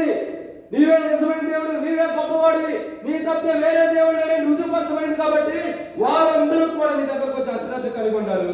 నేను మాత్రం నీ దగ్గరకు వచ్చి ప్రభా పశ్చాత్తాపడుతున్నా, దయచేసి నా మనవిని దిగిరామంటాడు. ఇక్కడ రెండోది అగ్ని ఎందుకు వచ్చిందంటే తన సేవకుడని రుజువుపరచడానికి వచ్చింది. మొదటిగా అగ్ని దేనికి వచ్చింది? మొదటి అగ్ని దేనికోసం వచ్చింది? ఆయనే దేవుడు అని తెలుసుకోవడానికి ఈ భూమి మీదకి వచ్చింది దేవుని దగ్గర నుంచి. రెండోది అగ్ని దేనికి వచ్చిందంటే భూమి మీదకి ఆయనే సేవకుడని తెలియపరచడానికి, అంటే ఆయన సేవకుడని గుర్తెరిగాడు, ఆయన సేవకులు ఆయన కొరకు ప్రత్యేకించబడ్డారు, ఆయన సేవకుల యొక్క ప్రార్థన దేవుడు వింటాడని తెలియపరచడానికి వచ్చినటువంటి అగ్ని. రాసుకోండి, ఆయన సేవకుడు గుర్తెరగడానికి, ఆయన సేవకుడిని ప్రార్థన వినడానికి, ఆయన సేవకుడి పక్షాన ఆయన ఉన్నాడని తెలియపరచడానికి వచ్చినటువంటి అగ్ని ఇది. సో ఎప్పుడైతే ఈ అగ్ని దిగి వచ్చిందో, ఈ అగ్ని రావడం ద్వారా ఇక్కడ ఉన్నటువంటి 100 మంది ఇద్దరు అధిపతులు అతిశయం గర్వం కలిగిన వారు కాబట్టి వారి నాశనాన్ని వారు తెచ్చుకున్న వారు ఎన్నోసార్లు చెప్తూ వచ్చారు. నాశనానికి ముంగట ఏం జరుగుతుంది? గర్వం వస్తుంది. గర్వం రావడం ద్వారా మనిషి ఏమైపోతున్నాడు?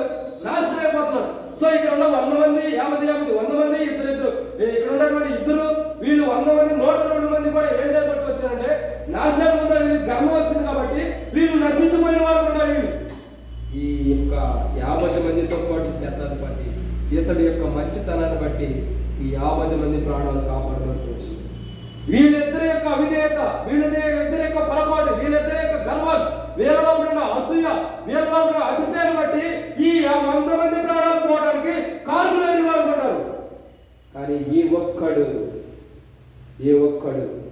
50 మంది ప్రాణాలు కాపాడిన వాడు ఉంటాడు. సో ప్రశ్న ఏంటంటే మనల్ని బట్టి అనేక మంది ప్రాణాలు పోతున్నాయా? మనల్ని బట్టి అనేక మంది ప్రాణాలు కాపాడేవాళ్ళనుకుంటామా? ఎందుకంటే బైబిల్ సెలవిస్తుంది, తన సేవకుడని రుజువుపరచడానికి తీసుకొచ్చిన అగ్ని. ఏలియా ప్రార్థించాడయ్యా నేనే నిజమైన సేవకుడిని అయితే, ఆ మాట ఒకసారి చదవండి, కనబడి చదవండి. ఇంకా రాజు 50 మందికి అధిపతి అయిన కొన్ని వారి 50 మందితో కూడా పంపగా 50 మంది మీద అధిపతి అయిన 3వ వాడు వచ్చి ఏలియాకు మోకాడు దేశడా. అది కాదు, 10వ వచనం, మొదటి అధ్యాయం 10వ వచనం, రెండో రాజు గ్రంథం 1వ అధ్యాయం 10వ వచనం. అందుకు ఏలియా నేను దైవజనుడు అయితే అగ్ని ఆకాశం నుండి దిగి వచ్చి నిన్ను దహించి నిన్ను నీ 50 మందిని దహించునుగా. చూడండి ఎంత గొప్ప మాట. సో ఏరియా ఏమంటాడంటే ఇక్కడ ఏమంటాడు, నేనే దైవజనుడు అంటే అర్థం ఏంటి? సేవకుడు అని అర్థం. సో నేనే దైవజనుడు అంటే నేనే సేవకుడు అంటే నేనే సేవకుడై ఉన్నానని నువ్వు గుర్తెరిగితే ఈ అగ్ని ఆకాశాన్ని కురిపించి నిన్ను నీ సమూహాన్ని 50 మందికి దహించమని కాకున్నప్పుడు ఈ ఇద్దరికి అలాగే జరుగుతూ వచ్చింది. కానీ 3వ వాడు ఏం చేస్తూ వచ్చాడు? 3వ వాడు అన్నాడు, 3వ వాడు దైవజనుడా మోకాళ్ళు ఉంచాడు దైవజనుడు ఎదుట. 11వ వచనంలో ఆ 3వ వాడు వచ్చి ఏలియా ఎదుట మోకాళ్ళు దైవజనుడా. ఎప్పుడైతే మోకాళ్ళు ఉంచాడో తను 50 మందిని కాపాడుకున్నవాడు ఉంటాడు. సో వీడు మోకాళ్ళు ఉంచిన వారు కాదు, వీడు గర్వించిన వారు కాబట్టి వీడి యొక్క నాశనాన్ని వీడు తెచ్చుకున్నారు. కానీ ఈ మూడోవాడు అలాంటి వాడు కాదు. మూడోవాడు వినయం కలిగిన వాడు, విధేయత కలిగిన వాడు కాబట్టి తనతో పాటు 50 మంది ప్రాణాలు కాపాడు. సంఘములో ఈ ముగ్గురు క్వాలిటీస్ కలిగిన వారు ఉన్నారు. ప్రతి సంఘములో సేవకుడు ఉంటాడు, సేవకునితో పాటు ఉన్నటువంటి కొంతమంది ప్రజలు ఉంటారు. సేవకుడు దేవుడి ద్వారా ఏర్పరచబడిన వారు, దేవుడి ద్వారా ప్రత్యేకించబడిన వారు, దేవుడు ఎన్నుకున్నవాడు, దేవుడు ఏర్పరచుకున్నవాడు. ఇశ్రాయేల్ అంటాడు కదా, ఇశ్రాయేల్ ఇదిగో నేను నిన్ను ఏర్పరచుకున్నాను, నీవు నా సేవకుడు అయ్యున్నావని దేవుడు సెలవిచ్చాడు. సేవకుని దేవుడు ఏర్పరచుకున్నాడు. అయితే ఆ సేవకుని కింద ఉన్న ప్రజలు ఎలా ఉన్నారు? ఇక్కడ ఉన్న ప్రజలు గర్వించిన ఈ 100 మంది కూడా, ఈ 2 సమూహాలు కూడా ఈ 3 కోణాల్లో ఉంటారు. ఒకళ్ళు గర్వించేవాడు, ఒకళ్ళు అతిశయించేవాడు, కానీ వినయం కలిగిన వారు. సో మనం ఏ గుంపులో ఉన్నామో ప్రయత్నించుకోవాలి. మనం ఈ 2 గుంపుల్లో కానీ ఉంటే, ఈ 2 సమూహాలకు మనకు సంబంధించిన వారు ఉంటే, ఆయన సేవకుడు ఆయన రుజువుపరచుకోవడానికి వీటికి సంబంధించిన వారందరినీ కూడా దయచేసి వేస్తారు. ఒకవేళ మనం మోకాళ్ళ నుంచి ప్రభు సన్నిధిలో ప్రార్థన జీవితం, ఆరాధన జీవితం, వాక్య జీవితం కలిగి, దేవుని సేవకులు భయభక్తులు కలిగి, దేవుని యొక్క భయభక్తులు కలిగి మనం జీవిస్తే కాపాడబడతాం. మనతో పాటు మన కుటుంబం కాపాడింది, మనకు సంబంధించిన సమూహం అంతా కూడా కాపాడబడింది. సో మనం ఎలా ఉండమనేది మనం పరీక్షించుకుందాం. ఇది 2వ మాట. 2వ ఆజ్ఞ ఏంటంటే ఆకాశం నుండి వచ్చి ఏం చేస్తుంది? 2వదిగా కనబడుతుందా మీకు? 2వది ఆకాశం నుండి వచ్చి అగ్ని ఏం చేస్తుంది? దహించి వేస్తుంది. ఏది అక్కడ కదా, నేనే సేవకుడైతే నీవు నీ 50 మంది దహించి వేయను కాక అన్నప్పుడు ఇక్కడ పైనుండి వెలుగు మీకు కనబడుతుంది ఆకాశం నుండి వచ్చి. ఇక్కడ మనుషులు కనపడుతూ ఉంటారు, లేదు కొద్దిగా డార్క్నెస్ కనపడలేము. ఇక్కడ మనుషులు ఏం చేస్తుంది? దహించి వేస్తుంది. సో ఆయనే నిజమైన దేవుడు, ఆయన తప్పితే వేరే కూడా లేడు. ఆయన సేవకులు దేవుడు ఏర్పరచుకున్నాడు కాబట్టి ఏలియా తన సేవకుడని దేవుడు రుజువుపరిచిన వాడుకున్నాడు. ఏలియా తన సేవకుడని దేవుడు రుజువుపరిచాడు. తన దైవజనుడని, తన కనుక ప్రత్యేకించబడిన వాడని దేవుడు రుజువుపరిచిన వాడుకున్నాడు. అయితే ఈ 3వ వాడు ఏలియా దగ్గర తన ప్రాణాన్ని కాపాడుకున్నాడు. మనం ఇలా పోగొట్టుకునే వాళ్ళు ఉన్నామా, ఇలా కాపాడుకునే వాళ్ళు ఉన్నామా? మన జీవితాన్ని మనం పరీక్షించుకుందాం. 3వ విషయాన్ని చూద్దాం. అర్థంగా చెప్పేస్తాను, సమయం లేదు. 3వ మాటలు మన జాగ్రత్తగా అర్థం చేసుకున్నట్లయితే రండి, నిర్గమాకాండము 3వ మాటలు మనం జ్ఞాపకం చేసుకుందాం. నిర్గమాకాండంలో ఒక మాట రాయబడి వచ్చింది. నిర్గమాకాండం 3వ అధ్యాయం 2వ వచనం. ఇది 3వ మాట. నిర్గమాకాండం 3వ అధ్యాయం 2వ వచనం.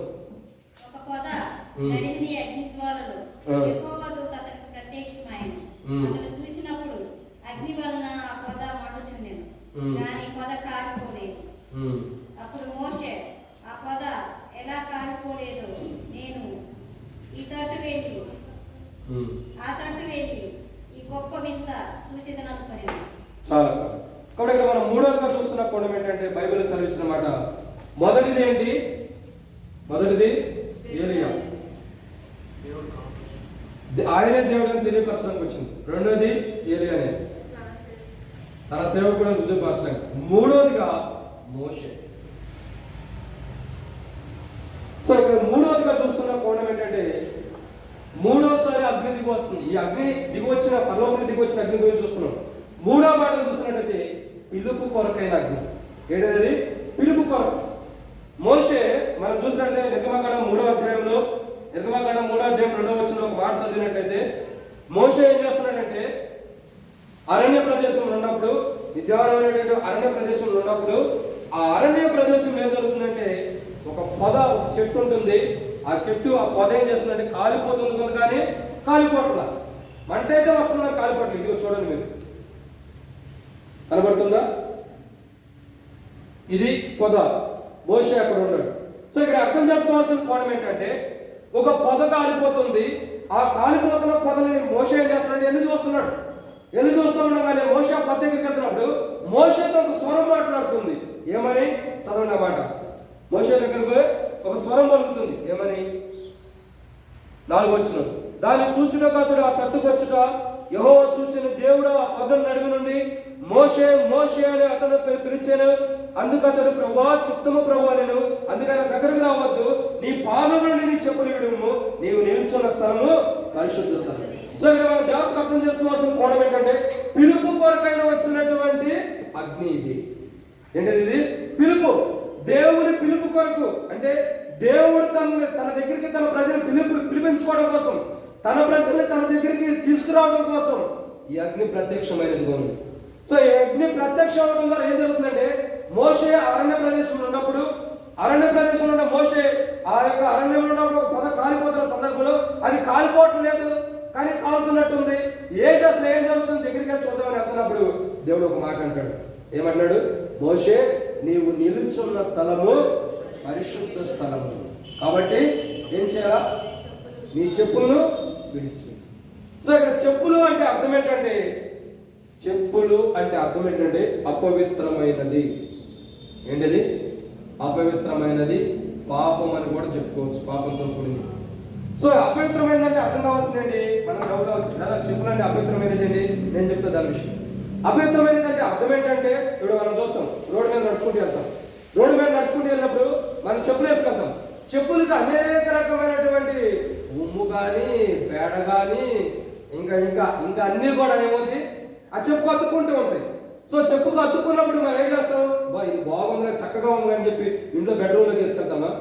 మనం వేసుకెళ్ళే వాళ్ళు చేతులు మనం బయట నుంచి తిరిగి వస్తాం. తిరిగి వచ్చిన తర్వాత మనం ఏం చేస్తాం? నడుచుకుంటూ వెళ్ళేటప్పుడు ఈ చెప్పులు బాగానే ఉన్నాయి, బయట పెట్టకూడదు అని చెప్పి, చాలా బాగున్నాయి, ఎట్లా వచ్చినా బాగానే ఉండాలని చెప్పి మన పొడిగిన బెడ్డ దగ్గరికి ఎత్తుకెళ్ళి ఆ తల మీద తలగడ దగ్గర పెట్టుకో, అక్కడ పెట్టుకో. ఎందుకు? అవి చెప్పులు కాబట్టి ఎంత ఖరీదు పెట్టి నువ్వు కొన్నా బయటే పెడతావు. ఎందుకు? అవి అక్కడక్కడ తిరిగి వచ్చి వ్యర్థమైన తొక్కుకుని వస్తాం కాబట్టి అది అపవిత్రమైనదిగా ఉంటుంది కాబట్టి బయటే పెడతాం. దాన్ని తీసుకొచ్చి మన తల కింద పెట్టుకోము, లేదా మనతో పాటు మన బెడ్షీట్ దాని మీద కూడా కప్పము. ఎందుకు? ఎందుకంటే అది అపవిత్రమైనది, దాని కింద ఏమంటుందో అని చెప్పి దాన్ని బయటే పెడతాం. ఇక్కడ అర్థం చేసుకోవాల్సింది ఏంటంటే చెప్పులు అంటే అర్థం ఏంటంటే అపవిత్రమైనవి. సో మనుషుని యొక్క జీవితము కాలుతున్నటువంటి పిలుపు కొరకైనటువంటి అగ్ని దగ్గరికి వచ్చినప్పుడు దేవుడు ఒక వ్యక్తిని పిలుస్తున్నప్పుడు, అయ్యా నా దగ్గరికి రా, ప్రయాసపడి భారం వస్తున్న సమస్య కదా నా దగ్గర మీరు రమ్మన్నాడు. ఆయన దగ్గరికి ఆయన పిలుచుకున్నప్పుడు అపవిత్రమైన వాటిని మనం విడిచిపెట్టుకున్న అగ్ని దగ్గరకు రావాలి. మోషే చెప్పులు కలిగి ఉన్నప్పుడు దేవుడు అన్నాడు, అయ్యా మోషే నీ చెప్పులు విడిచిపెట్టిరా, ఎందుకు? నీవు నిలుచున్న స్థలం పరిశుద్ధ స్థలం. సో ఏదైతే పిలుపు కొరకై వచ్చిన అగ్ని ఉందో ఆ అగ్ని ఎక్కడ ఉందంటే పరిశుద్ధమైన స్థలంలో. సో ఈ రాత్రి కాలంలో గుర్తుంచుకోవాల్సిన మూడవ కోణం ఏంటంటే ఈ అగ్ని ఎందుకు ప్రత్యక్షమైందంటే అపవిత్రమైన పాపాలు తీసివేయడానికి వచ్చిన అగ్ని. ఇంకా మనం అది తర్వాత చూస్తాం దాని గురించి కూడా. సో మూడవదిగా ఈ అగ్ని ఎందుకు వచ్చిందంటే పిలుపు కొరకు. ఏంటిదా పిలుపు? మోషే యొక్క పాదములకి అపవిత్రత పాపం ఉంది కాబట్టి అది తొలగించడానికి దేవుడు పిలిచి మొదట దేవుడు మోషేని పిలిచి మోషేని పరిశుద్ధపరిచి తర్వాత మోషేతో చెబుతాడు, మోషే నేను నిన్ను ఎలాగైతే పిలిచాను అదే రీతిలో నీవు వెళ్ళి అనేక మంది ప్రజలు, ఇశ్రాయేలు ప్రజలు బానిసత్వం కింద ఉన్నారు. ఎన్ని సంవత్సరాలు? 430. సో 430 సంవత్సరాల నుంచి ఇశ్రాయేలు ప్రజలు అందరూ కూడా బానిసత్వం కింద ఉన్నారు. కాబట్టి అయ్యా మోషే నా నిమిత్తం నువ్వు వెళ్ళి ఈ ఇశ్రాయేలు ప్రజలందరినీ కూడా బయటికి తీసుకురా, మరలా నా బిడ్డలను సేవించడానికి తీసుకురామని చెప్పి మోషేతో దేవుడు సెలవిస్తున్నాడు. మోషే అంటాడయ్యా ఎన్నో సార్లు చెప్తున్నాడు, ఏమని? నేను నాలాగా నత్తివాడు మోషే కూడా, నాకు నత్తం లేదు మీకు ఉండదు. మోషే ఏమంటాడయ్యా నేను నత్తివాడిని, మాట్లాడలేను వాడిని, సరిగా నేను మాట్లాడలేను, కాబట్టి నా వల్ల ఎంత నేను చేయగలనా అని మోషే సాకులు చెబుతున్నవాడు.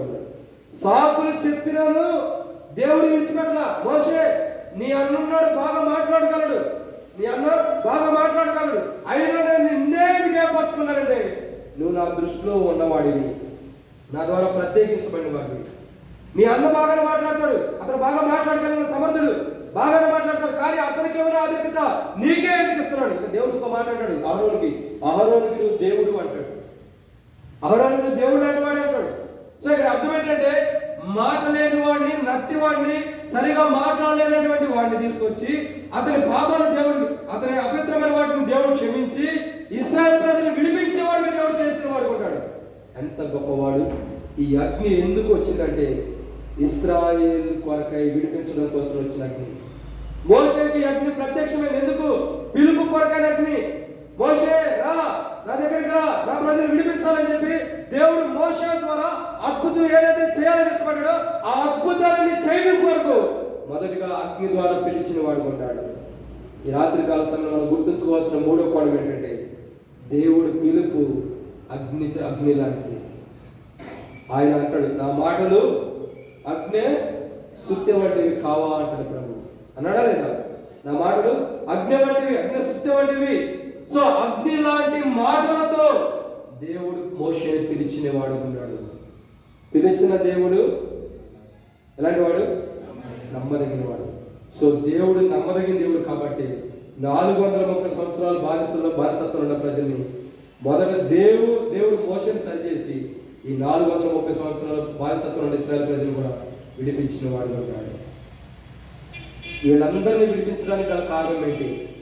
ఈ 430 సంవత్సరాల బానిసత్వం ఏమున్నా ఇశ్రాయేలు ప్రజలు విడిపించడానికి గల మొదటి కారణం ఏంటంటే పిలుపు కొరకైన అగ్ని. దేవుడు పిలుస్తున్నాడు.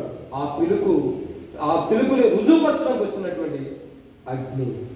మోషే డౌట్తో ఉన్నాడు, కాలుతుంది, ఇదేంటి కాలుతుంది, కాలుతలేదా, ఇదేంటి ఎట్లా ఉందని చెప్పి డౌట్తో ఉన్నాడు. అనేక మంది క్రైస్తవులు నేటి దినాల్లో డౌట్తో ఉన్నవారు ఉంటారు.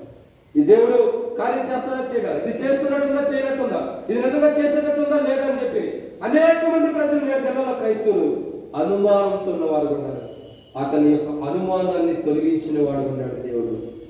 మోషే, నువ్వు నా దగ్గరికి రావచ్చు, కానీ నీకు అనుమానం ఉంది, నువ్వు చూస్తూ, కానీ ఒకటేంటంటే నువ్వు నిలుచున్న స్థలం పరిశుద్ధమైంది కాబట్టి నీ చెప్పులు విడిచిపెట్టు, నీ పాదరక్షకులు అక్కడ విడిచిపెట్టేసేసి నువ్వు నా దగ్గరికి రా. ఈ రాత్రి కాల సమయంలో ప్రభు అంటాడు కదా, తన పిలుపుతో మనం పిలుస్తున్నాడు. నీలో ఉన్న అపవిత్రమైన, నీలో ఉన్న పాపంతో కూడిన తలంపులు, నీలో ఉన్న అపవిత్రమైన జీవితం అంతా విడిచిపెట్టి నా సేవకుడిగా ఉండటం కొరకే నేను పిలుస్తున్నాను. మోషేని దేవుడు ఏ రీతినైతే పిలిచి అనేక మంది 430 సంవత్సరాల బానిసత్వం ఉన్న ప్రజలు విడిపించడానికి దేవుడు సిద్ధం చేశాడు, అదే రీతిలో ఈ రాత్రి వేళ మనల్ని కూడా దేవుడు పిలుస్తున్నాడు. అనేక మంది ప్రజలు లోకంలో కొట్టుమిట్టాడిపోయి లోకంలో పాపంలో జీవిస్తున్న ప్రజల్ని విడిపించడం కోసం దేవుడు ఈ రాత్రి వేళ నిన్ను ఏర్పరచుకోవడానికే దేవుడు పిలుస్తున్న వాడు ఉన్నాడు. బహుశా ఈ వాక్యం ఇంకా ఇక్కడ కూర్చున్న కానీ యూట్యూబ్లో ఏ రీతిలో విన్నా కానీ మనం గుర్తుంచుకోవాల్సింది ఏంటంటే ఆయన మనం పిలుస్తున్నవాడు ఉన్నాడు. ఎందుకంటే రాయబడుతూ వచ్చింది కదా, ఎఫెసీయులకు రాసిన పత్రిక 4:4 ఆత్మ ఒకటే, శరీరం ఒకటే, ఆ ప్రకారమే మీ పిలుపు కూడా ఒకటే అన్నాడు దేవుడు. మనల్ని ఒక్కసారి పిలిచాడు. మనం ఇంకా దేవుడు పిలుస్తాడే ఇంకా పిలవట్లేదని ఆలోచించాలి. ఒక్కసారి పిలిచిన దేవుడు నమ్మదగిన వాడు. సో మూడోదిగా దేవుడు మోషేని పిలిచాడు. ఆ పిలవటం ద్వారా మోషేకి ఏం జరుగుతూ వచ్చింది? అనేక మంది ఇశ్రాయేలు ప్రజల్ని విడిపించిన వాడు ఉన్నాడు. ఈ అగ్ని ఎందుకు వచ్చిందంటే ప్రజల్ని విడిపించడానికి వచ్చినటువంటి అగ్ని. సో ఈ రాత్రి వేళ మనం కూడా ఇంకా బంధకాల్లో ఉన్నాము, వాటి నుంచి విడిపించబడుతున్నాము, పరీక్షించుకుందాము. కాలుతున్నటువంటి పద మనకు కనబడుతుంది. కాలుతున్న పద దేని సాదృశ్యం ఉందంటే పరిశుద్ధాత్మకి వాక్యాన్ని సాదృశ్యం ఉంది. ఈ వాక్యం దగ్గరకు మనం వచ్చినప్పుడు, ఈ వాక్యాన్ని వెంటనే వచ్చినప్పుడు, ఈ పరిశుద్ధమైన స్థలంలోకి మనం వచ్చినప్పుడు, ఆ పరిశుద్ధమైన దేవుని యొక్క సన్నిధికి వచ్చి దేవుని వాక్యాన్ని వినేటప్పుడు మనం ఎలా దేవుని సన్నిధికి రావాలంటే మన చెప్పులు బయట విడిచిపెట్టి, పాపిష్టి జీవితాన్ని అంతా బయట విడిచిపెట్టి దేవుని సన్నిధిలోకి పరిశుద్ధంగా రావాలి. ప్రభు అంటాడు, నువ్వు చెప్పులు విడిచిపెట్టి రమ్మంటాడు. ఈ పాపిష్టి జీవితం, అపవిత్రమైన జీవితం, ఏదైతే అయోగ్యమైన జీవితం ఉందో దాన్ని నేను విడిచిపెట్టి రమ్మంటాడు. ఈ రాత్రికాల సమయంలో మనం ఏదైతే విడిచిపెట్టలేక ఇంకా దానిలో కొట్టిపెట్టలాడుతున్నామో దాన్ని ప్రభు ఈ రాత్రిలో విడిచిపెట్టమంటాడు. ఎందుకంటే ఈ రాత్రిలో దేవుడు నువ్వు కూడా అలాగూ మోషేలాగా విడిచిపెడితే మోషేలాగా నేను కూడా దేవుడు వాడుకోవాలని ఇష్టపడుతున్నాడు. గుర్తుంచుకోండి, ఎవరైతే తమ బలహీనతలు సరి చేసుకోవడానికి ఇష్టపడుకోకుండా విడిచిపెట్టవలసిన వాటిని విడిచిపెట్టుకోకుండా దేవుని దగ్గరకు వస్తారో అలాంటి ప్రజల్ని దేవుడు పిలవడు, పిలిచిన వాడుకోడు.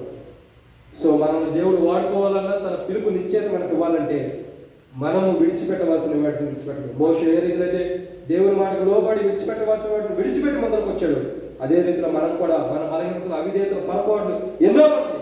వాటిని ఏదైతే విడిచిపెట్టాలో వాటిని విడిచిపెట్టి మనం దేవుని దగ్గరకు వస్తే ఆశీర్వాదంతో ఉంటాం, లేదా నష్టపోతాం. దేవుడు చెబుతున్నాడు, నువ్వు విడిచిపెట్టేసి అంటాడు. ఏదో మనం బలహీనత ఉంది, దాన్ని బట్టి మనం నష్టపోతున్నాం. సో దాన్ని విడిచిపెడితే దేవుడు మనల్ని జ్ఞాపకం చేసుకుని వాడుకునే వాడుకుంటాడు. బైబిల్ హెచ్చరిస్తున్నమాట. ఏదైతే దేవుడు విడిచిపెట్టమంటాడు దాన్ని విడిచిపెడతాం. 4 విషయాలు చూద్దామండి. 4వ మాట మనం జ్ఞాపకం చేసుకుందాం. 4వ విషయాన్ని చూసినట్లయితే ఎలీషా గురించి ఒక మాట్లాడబడుతుంది. 4వ విషయం మనం చూస్తున్నాం. 2వ రాజుల గ్రంథం 6వ అధ్యాయం 17వ వచనం.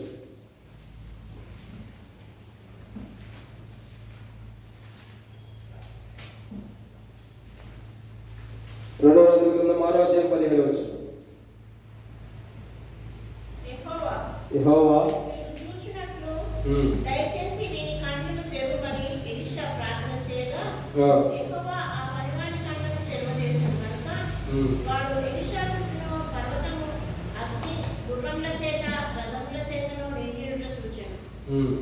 ఆ దండువారు అతన్ని సమీపించినప్పుడు ఎలీషా ఈ జనులను అంధత్వంతో మొక్కుమని యెహోవాను వేడుకొనగా ఆయన ఎలీషా చేసిన ప్రార్థన చొప్పున వారిని అంధత్వంతో మొక్కెను. చాలు.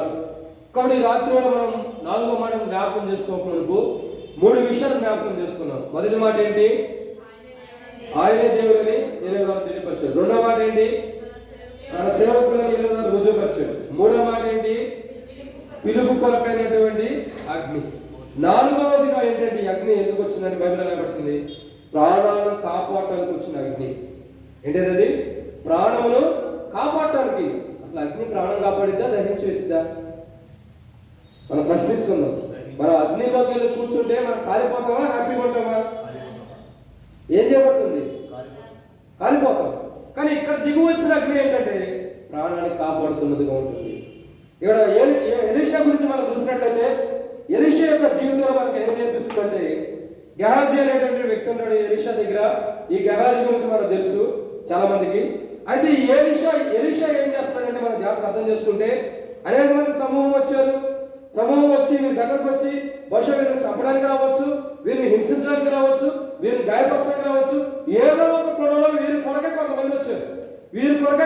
వచ్చినప్పుడు ఎలీషా ప్రార్థన ఉన్నప్పుడు ఎలీషా దగ్గరికి వచ్చాడు. ఎలీషా, అయ్యా మనం నశించిపోతున్నాం, మన శత్రువులు మన మీదకి వస్తున్నారు, వాళ్ళు మనం చంపడానికి వస్తున్నారేమో, వాళ్ళు మనల్ని గాయపరచడానికి వస్తున్నారేమో, వాళ్ళు మనల్ని నిందించడానికి వస్తున్నారేమో, వాళ్ళు మనల్ని ఏం చేస్తారు, కాబట్టి నువ్వు జ్ఞాపకం చేసుకుని శత్రువులు వస్తున్నారు, అయ్యా నువ్వేం చేస్తావు, ఏదో ఒకటి చేయాలన్నప్పుడు ఎలీషా మాట్లాడాడు, దేవా వీడి మనోనేత్రాలు తెరవబడినట్లు చూపించమనగా.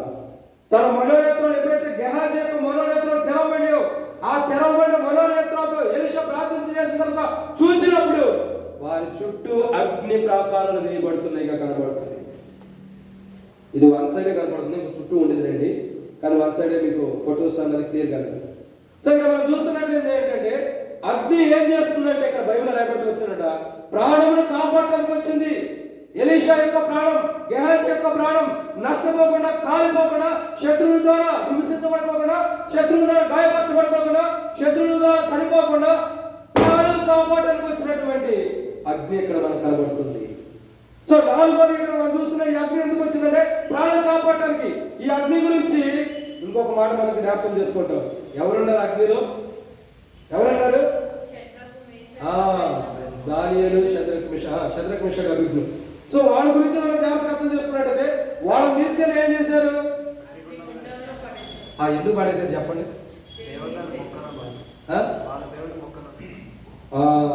ఒక విగ్రహాన్ని, ఒక పోతపోయబడినటువంటి విగ్రహాన్ని మొక్కనందుకు ఏం చేస్తూ వచ్చారు? ఏదో కాళ్ళు చేతులు అనుకోండి. సో ఈ పోతపోసినటువంటి విగ్రహాన్ని, ఈ విగ్రహానికి దానియేలు, షద్రక్, మిషక్, అబేద్నెగోలు వారు ఏం చేస్తూ వచ్చారంటే ఈ యొక్క దేవతకి పూజించుకోకుండా నిజమైన దేవుడైనటువంటి దేవుడిని ఆరాధిస్తున్నారు కాబట్టి, సో వీళ్ళు ఏం చేస్తూ వచ్చారు? ఒక ఆజ్ఞ ఇస్తూ వచ్చారు. ఎవరైతే ఈ బయలుదేవత పూజించారో వాళ్ళు అగ్నిగుండంలో వేయబడతారు. ఎక్కడ? అగ్నిగుండం. సో ఎవరైతే ఈ యొక్క విగ్రహాన్ని ఆశ్రయించి విగ్రహాన్ని ప్రార్థన చేయరో వారు అగ్నిగుండంలో వేయబడతారు. ఇది కేవలం దానియేలు, షద్రక్, మిషక్ కొరకే రాయబడుతూ వచ్చింది. ఈ రావడం ద్వారా ఏం జరుగుతూ వచ్చిందంటే వీళ్ళేమో వీళ్ళ కలిగిన ధన్యత తెలుసా? నేను మొదట చెప్పి వచ్చినప్పుడు వీళ్ళ కలిగిన ధన్యత ఏంటి? వీళ్ళు ఏం తినరు? చికెన్ తినరు, మటన్ తినరు. ఇంకా బహుశా నాకు తెలిసి చేపలు కూడా, చేపలు, రొయ్యలు, ఇంకా చాలా ఉంటాయి కదా, ఉప్పు చేప అని, సబ్బు చేప అని. సో ఇవేమీ తిన్నవారు కాదు. రాజు ఏమంటున్నాడు, వీళ్ళకి అందరికీ అన్ని పెట్టండి, బలం కలిగిన పుష్టి కలిగిన ఎవరు ఎలా ఉంటారో చూద్దాం అన్నప్పుడు సమూహం అంతా కూడా, రాజు సంబంధించిన వారందరూ కూడా ఈ చేపల మాంసాంతో ఏర్పరచబడిన వారు అందరూ తింటున్నారు. దొరికిందే ఛాన్స్, ఇక మళ్ళీ వచ్చిందే లేదు, ఇప్పుడే తినేద్దామని తినేస్తున్నారు. ఎంత కావాలంటే అంత, ఇంకా ఇది లేదు అంతా లేదు, ఇంకా తినేవాడు తింటా ఉంటే వండేవాడు వండుతూ ఉంటారు. కానీ ఈ దానియేలు, షద్రక్, మేషక్, అబేద్నెగో ఏం చేస్తున్నారు, వీళ్ళైతే అయ్యా రాజా నువ్వు చికెన్ పెట్టు, మటన్ పెట్టు, మాకు అదైతే ఇష్టం లేదు, మాకు అది వద్దు. ఎందుకు? మాకు మంచినీళ్ళు ఇచ్చి ఆకుకూరలు పెడితే చాలు, ఉప్పు ఆకుకూరలు అయితే చాలు. నేను కూడా అదే చెప్పి వచ్చినప్పుడు చికెన్ మటన్ అయితే రాను, ఆకుకూరలు అయితే వస్తాయి. సరే, ఇక అర్థం ఏంటి, ఇది మాకు వద్దు, ఇది చాలు. ఇంకా అక్కడ ఉన్నవాడు అంటారు కదా, అయ్యా ఒకవేళ మీరు మామూలు ఆకుకూరలు తిని నీళ్లు తాగుతూ ఉంటే ఏమి జరిగిందంటే మీరు బలహీనం ఉంటారు కాబట్టి రాజు మమ్మల్ని ఏదో అంటాడు కాబట్టి అది వద్దు, మీరు కూడా చికెన్ తినాల్సిందే. కానీ వీళ్ళేమంటారు, మాకు వద్దు, మాకు అది అవసరం లేదు, మాకు దాంతో సంబంధం లేదు, కాబట్టి మేము మామూలుగానే ఆకుకూరలు తింటాం కానీ అది వద్దు. వెళ్ళింది అక్కడికి వెళ్ళాల్సిన ప్రదేశానికి వెళ్ళింది, తీర్మానం అయిపోయింది. ఇంకేం జరుగుతూ వచ్చింది, కొన్ని దినాలు గడిచిన తర్వాత ఈ మాంసం తిన్నవారి కంటే ఈ మామూలు ఉన్నవారే పుష్టికరంగా ఉంటారు. సో వీళ్ళని ఏదో చేయాలని చెప్పి ఒక బొమ్మను తయారు చేసే విగ్రహాన్ని ఈ రాజు యొక్క ముద్ర చేసుకుని ఇక మొదలేసారు. ఏమని, అయ్యా రాజా నువ్వు ఈ ఆజ్ఞ ప్రకారం ప్రతిమను తయారు చేసు, ఆ ప్రతిమకి మొక్కని వాడు ఏం చేయబడతాడు, ఆ ప్రతిమ మొక్కని వాడు అగ్నిగుణంలో వేయబడతాడని ఒక ఆజ్ఞ ఇచ్చే. సో ఆజ్ఞ ఇచ్చినప్పుడు ఎక్కడ ఏం జరుగుతుందంటే అందరూ ఖచ్చితంగా వీళ్ళందరూ అగ్నిగుణంలో పాల్గొంటారు. అయిపోయింది, ఫినిష్. అదే రాజు ఆజ్ఞ చేస్తాడు. అదే రీతిలో ఆజ్ఞ పొందినటువంటి వీరు ఈ ప్రతిమకి మొక్కకుండా ఈ దేవుని మొక్కుతారు. అక్కడ ఒక మాట అంటారు, దానియేలు, షద్రక్, మేషక్, అబేద్నెగో పవర్ఫుల్ మాట వాడతారు. అక్కడ యథార్థమైన గొప్ప మాట అంటారు. ఏమని, రాజా ఒకవేళ మా దేవుడు మా బలహీనతను బట్టి మనం రక్షించకపోయినారు, మేము మాత్రము నీ ప్రతిమకు మొక్కుతాం. అంతేనా? మొక్కు. మా దేవుడు మమ్మల్ని రక్షించకపోయినా, మా దేవుడు మమ్మల్ని ఎందుకు రక్షించడు? ఎందుకు రక్షించడు అంటే మాలో బలహీనతలు ఉంటాయి, మాలో పొరపాట్లు ఉంటాయి, మాలో అవిధేయతలు ఉంటాయి. మాలో ఉన్న బలహీనతలు బట్టి, మాలో ఉన్న అవిధేయతలు బట్టి మా దేవుడు మమ్మల్ని రక్షించకపోయినా మేము మాత్రము నీ ప్రతిమకు మాత్రం మొక్కు. ఎందుకు? మా దేవుని మేము నిండు మనసుతో వెంబడిస్తున్నాం. వారిని నిండు మనసుతో మా దేవుడు మేము వెంబడిస్తున్నాం. సో ఈ విగ్రహం ఇది పోత పోసింది, ఒక మనుషులు చేసిన విగ్రహం, దీనికి మేము సాగిపడాలా? అది అసమ్మం, మేము ఒప్పుకోం. మేము మటుకి మా దేవుణ్ణి సేవిస్తాం. ఒకవేళ మా దేవుడు మా బలహీనతలు, మా పొరపాటును బట్టి మమ్మల్ని రక్షించకపోయినా మా దేవుణ్ణి మాత్రం మేము నిందించము. మా దేవుడు అన్యాయస్తుడు కాడు, మా దేవుడు మమ్మల్ని విడిచిపెట్టే దేవుడు కాడు, మా దేవుడు మేము మరణం వరకు మాతో ఉండేవాడు, మా దేవుడు మాకు కష్టాలు వచ్చినాయి, మాకు బాధలు వచ్చినాయి, మాకు శ్రమలు వచ్చినాయి మధ్యలో విడిచిపెట్టాడు కాడు. మరణం వరకు కూడా నమ్మకం ఉంటాడు. మా దేవుడు మాకు వాగ్దానం చేశాడు, ఉదయం వచ్చే వరకు ఎత్తుకునేవాడు నేనే, నీ ముసలితనం వచ్చేంత వరకు కూడా ఎత్తుకునేవాడు నేనే. నా దేవుడు నాకు వాగ్దానం చేశాడు కాబట్టి మా దేవుడు వాళ్ళు విడిచిపెట్టాడు. ఒకవేళ విడిచిపెట్టినా అది మా బలహీనతను బట్టే కానీ వేరే పొరపాటు దేవుడిది కాదు. దేవుడు పొరపాటు చేసినట్టు కాదు, మా పొరపాటే. మా పొరపాటును బట్టి దేవుడు విడిచిపెడతాడు కానీ దేవుడిలో పొరపాటు లేదు. కాబట్టి మేము మాత్రం నీ ప్రతిమకు మొక్కం.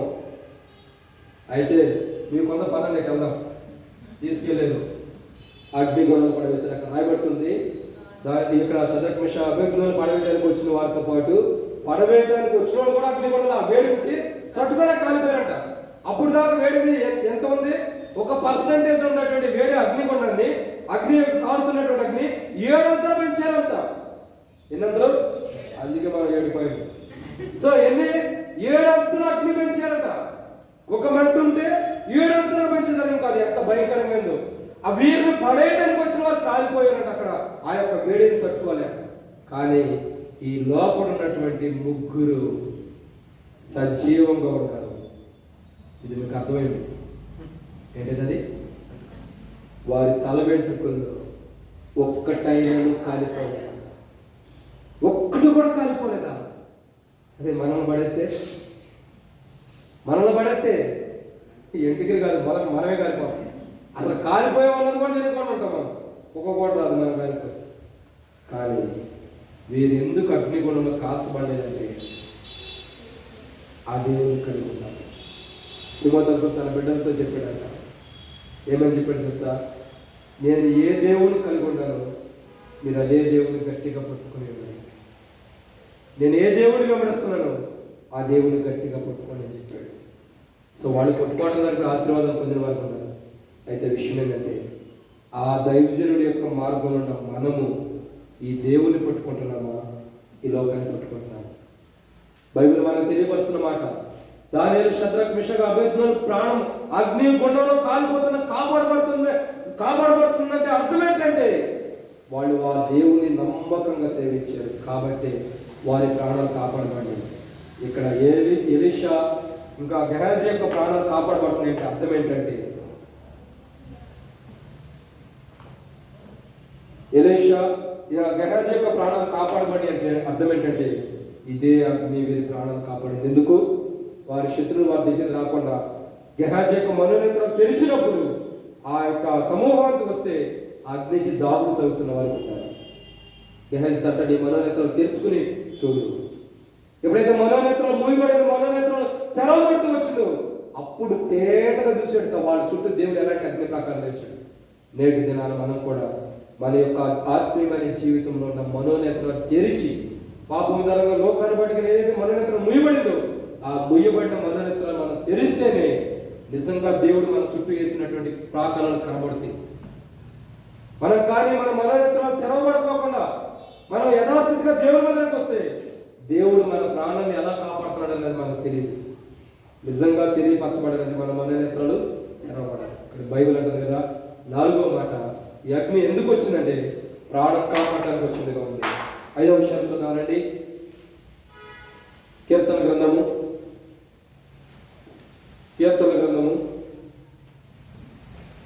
18వ అధ్యాయం. కీర్తన గ్రంథం 18వ అధ్యాయం.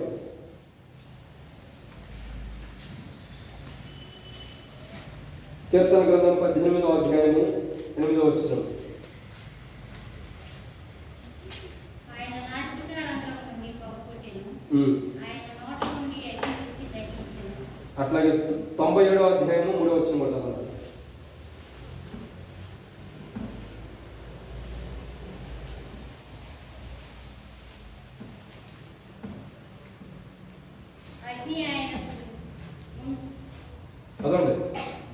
అగ్ని ఆయనకు ముందు నడుచుచున్నది.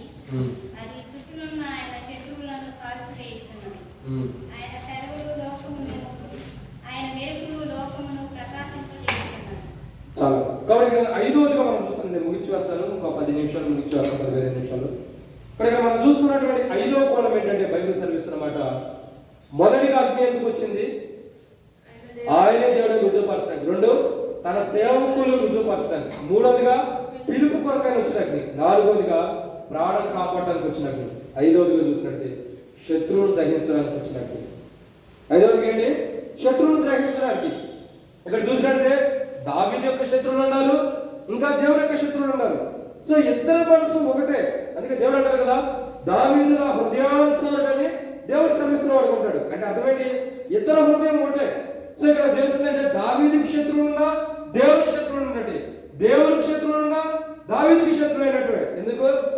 దేవునికి శత్రువులు అయిన వారు దావీదు కూడా శత్రువులు. ఎందుకంటే దేవుడు ఏ ప్రజలను ఇష్టపడ్డాడో ఆ ప్రజలు దావీదు ఇష్టపడ్డాడు. ఎందుకంటే దేవునికి అయిష్టకరమైన వారు. కానీ ఈ రాత్రి వేళ మనం చూస్తున్నటువంటి 5వ కోణం ఏంటంటే శత్రువులను గ్రహించడానికి వచ్చిన అగ్ని. దేనికి?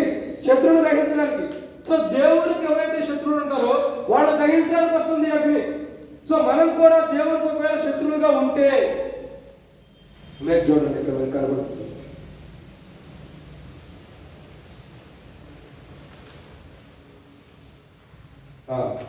ఐదవదిగా చూసినట్టు శత్రువును దహించడానికి వచ్చిన అగ్ని. ఇక్కడ ఒక వ్యక్తి కనబడుతున్నాడు, లోపల మీకు కనబడింది లేదు.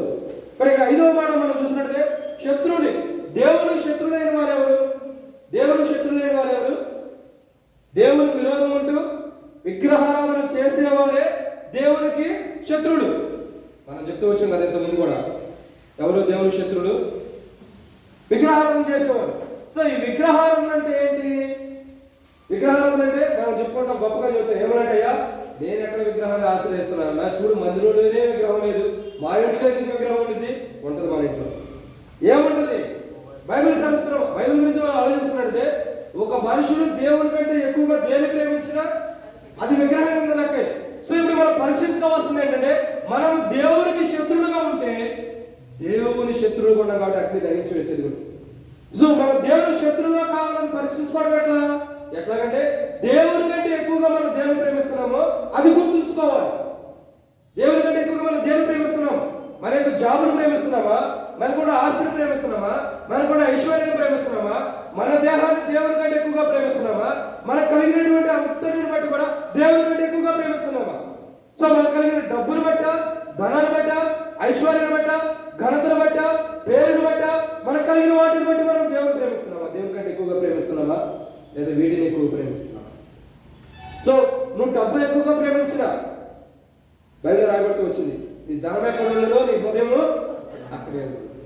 సో ఇక్కడ అర్థం చేసుకోవాల్సిన కోణం ఏంటంటే, ఎవరైతే ధనాపేక్ష కలిగి ఉంటారో వాళ్ళ హృదయం అక్కడే ఉంది, ఇంకెక్కడికి వెళ్ళదు. సో మన ధనాపేక్ష లేని వాళ్ళు ఉండాలి. బైబిల్ ఏమైనా హెచ్చరిస్తుందండి, దేవునికి శత్రువులు ఎవరంటే విగ్రహాలు ఆశ్రయించేవారు. ఈ విగ్రహాలు అంటే కొత్త నిబంధనలు ఏంటంటే మనలో ఉన్న బలహీనతలు. మనం దేవుని కంటే ఏది ఎక్కువగా ప్రేమించినా, గుర్తుపెట్టుకో, దేవుని కంటే ఎక్కువగా నీ భార్యను ప్రేమించినా ఎడవైపోయింది. దేవుని కంటే ఎక్కువగా నీ భర్తను ప్రేమించినా దూరం అయిపోతాడు. దేవుని కంటే ఎక్కువగా నువ్వు నీ యొక్క జాబుని ప్రేమించినా దూరం అయిపోయింది. దేవుని కంటే ఎక్కువగా నీ ఇంటిని ప్రేమించినా దూరం అయిపోయింది. దేవుని కంటే ఎక్కువగా నువ్వు దేన్ని ప్రేమించినా నీకంటే దూరంగా వెళ్ళిపోయింది. దానియేలు రాజ్యంలో ఉన్నప్పుడే ఒక వ్యక్తి రాజ్యాన్ని ఎక్కువగా ప్రేమించిన వాడు ఉన్నాడు. చివరికి ఏమైంది? దానియేలు దినాలుగా ఏం చేశాడు రాజు? గడ్డి మేసాడు. గడ్డి మేసాడు. ఎక్కడ మేసాడు గడ్డి? మనకు దగ్గరగా ఉంది. ఎక్కడ? అడవిలోకి వెళ్ళిపోయి అక్కడ తరిమబడిన తర్వాత అక్కడ గడ్డి వేసి అప్పుడు బుద్ధి నేర్చుకున్నాడు. గడ్డి వేసిన తర్వాత, గడ్డి తిన్న తర్వాత అప్పుడు బుద్ధి వచ్చింది. మనకు కూడా అంతేనండి, మనకు కూడా గడ్డి తిన్న తర్వాత బుద్ధి వచ్చింది. కానీ బైబిల్ ఏమైనా చేస్తుందంటే, అక్కడ ఉన్నటువంటి రాజు దేవుని కంటే ఎక్కువగా తన రాజ్యాన్ని కానీ తనకున్న కలిగిన వాటిని ఎక్కువగా అతిశయించాడు కాబట్టి దేవుని దృష్టిలో శత్రువు అయ్యాడు. కాబట్టి ఏం చేయబోతూ వచ్చింది? అతడు తరిమి వేయబడుతూ వచ్చి గడ్డి తిన్నవాడు ఉన్నాడు. కాబట్టి ఈ రాత్రిలో మనం గుర్తుంచుకోవాల్సిన కోణం ఏంటంటే, 5వ మాటను చూసినట్టే ఆయనకు శత్రువులుగా ఉన్న వారి మీద అగ్ని వస్తుంది. సో మనం ఆయన శత్రువులుగా ఉంటామో లేదో మనం పరీక్షించుకోవాలి. ఆయన శత్రువులు అంటే ఎవరు? ఆయన కంటే ఎక్కువగా దేన్ని ప్రేమించినా ఆయన శత్రువులే. ఆయన కంటే తక్కువగా ఇంకా దేన్ని కూడా, ఆయన కంటే ఎక్కువగా దేన్ని ప్రేమించుకోవాలి, ఆయన కంటే తక్కువే. సో మనం దేన్ని దేవుని కంటే ఎక్కువగా ప్రేమిస్తున్నాం? దేవుని కంటే ఎక్కువగా మన లోపల ఏముంది? మన లోపల ఏది దేవుని కంటే ఎక్కువగా మనం ప్రేమిస్తున్నామో అది గుర్తెరుగు ఈ రాత్రి వేళ. ఒకవేళ దేవుని కంటే ఎక్కువగా నువ్వు దేన్ని ప్రేమించినా గుర్తుంచుకో, అది నీ పిల్లలైనా, నీ కుటుంబమైనా, నీ ఇల్లు అయినా, నీ ఆస్తి అయినా, నీ డబ్బైనా, నీ ధనమైనా, నీ కారు అయినా, నీ సెల్ ఫోన్ అయినా, నీకు సంబంధించిన ఏదైనా సరే దేవుడు నీకు దూరం చేయబోతున్నాడు. అది గుర్తుపెట్టుకో.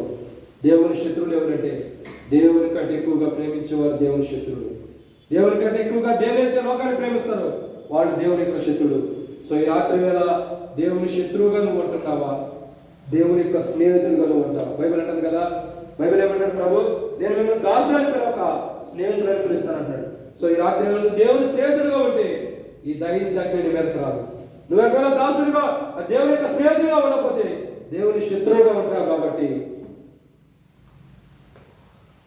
నువ్వు దేవుని శత్రువుగా ఉంటావు కాబట్టి నీ మీదకి అగ్ని రాబోతుంది. ఎందుకు? నువ్వు దేవుని కంటే ఎక్కువగా అనేకమైన వాటిని భూ సంబంధం వాటిని ప్రేమిస్తున్నావు. 6వ విషయాన్ని చూద్దామండి. 6వదిగా వచ్చిన అగ్ని ఎందుకు? ఆదికాండం 19వ అధ్యాయం, ఆదికాండం 19వ అధ్యాయం 24-25.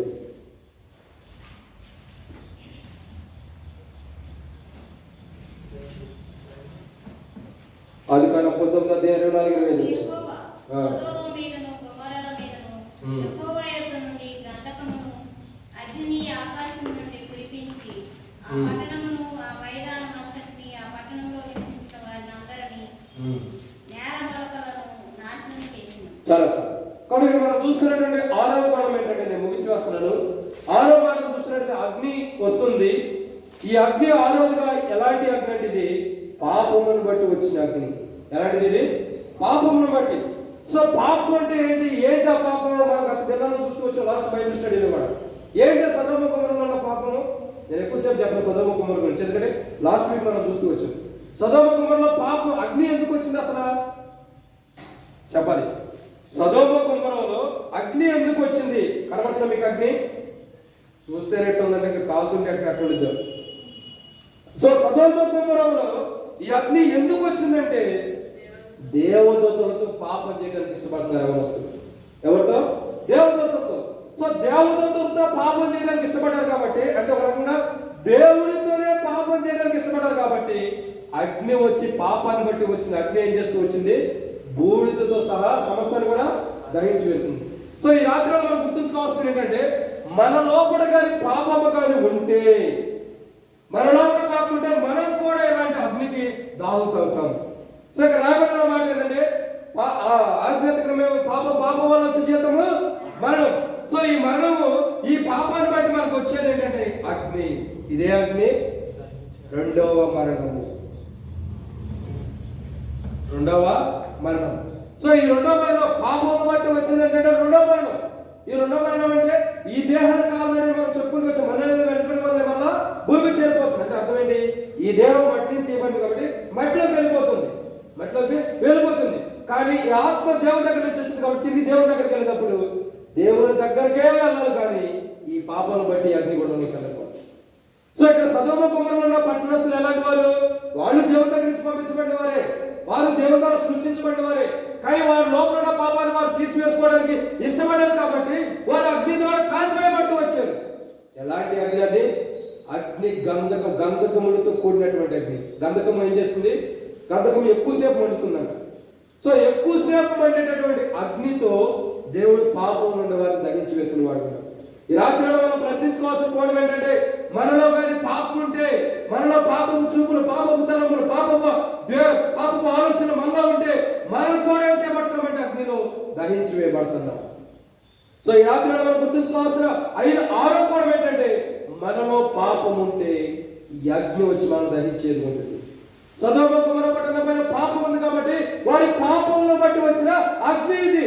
వారి పాపాలను వారు తీసివేసుకోవడానికి ఇష్టపడాల, వారు మారు పొందడానికి ఇష్టపడాల, వారు సరి చేసుకోవడానికి ఇష్టపడాల, పశ్చాత్తాపడడానికి ఇష్టపడదు. కాబట్టి వారి పాపాలను బట్టి వారికి అగ్ని వచ్చి వారిని దహించి వేస్తుంది. ఈ రాత్రి కాల సమయంలో దేవుని వెంబడిస్తున్న నీవు, దేవుని దగ్గరకు వచ్చి నీ నా జీవితాలు పరీక్షించుకోవాల్సిన కోణం ఏంటంటే, ఇంకా నువ్వు పాపంలో కానీ ఉంటే, ఇంకా పాపిష్టి జీవితం కలిగి, ఇంకా పాప జీవితం కలిగి ఇక్కడ కూర్చుని కూడా ఇంకా పాప తలపులను కలిగి ఉంటే, ఈ రాత్రి వేళ బైబిల్ సెలవిస్తున్న మాట ఏంటంటే, ఖచ్చితంగా నువ్వు కూడా దేవుని అగ్ని ద్వారా కాల్చివేయబడుతున్నావు. నీవు కూడా దేవుని అగ్ని ద్వారా, ఏ అగ్ని అయితే సదోమ గుమ్మర పట్టణం పైన వచ్చి మరి కాల్చివేయబడుతూ వచ్చిందో అదే అగ్ని ఈ రాత్రి వేళ నిన్ను దహించడానికి నీ కోసం సిద్ధముగా ఉంది. ఏ అగ్ని అయితే పాపం బట్టి దిగువచ్చి మనుషులను కాల్చివేసిందో, నేటి వరకు పచ్చ గరికైనా మొలపోకుండా అక్కడ దహించి వేస్తూ వచ్చిందో అదే అగ్ని మన పాపాలను సరి చేసుకోకుండా పాపాలను జీవిస్తూ ఉంటే అదే అగ్ని రాత్రిలో నేను కాల్చివేయడానికి నీ పక్కనే కూర్చుందని గుర్తుంచుకో.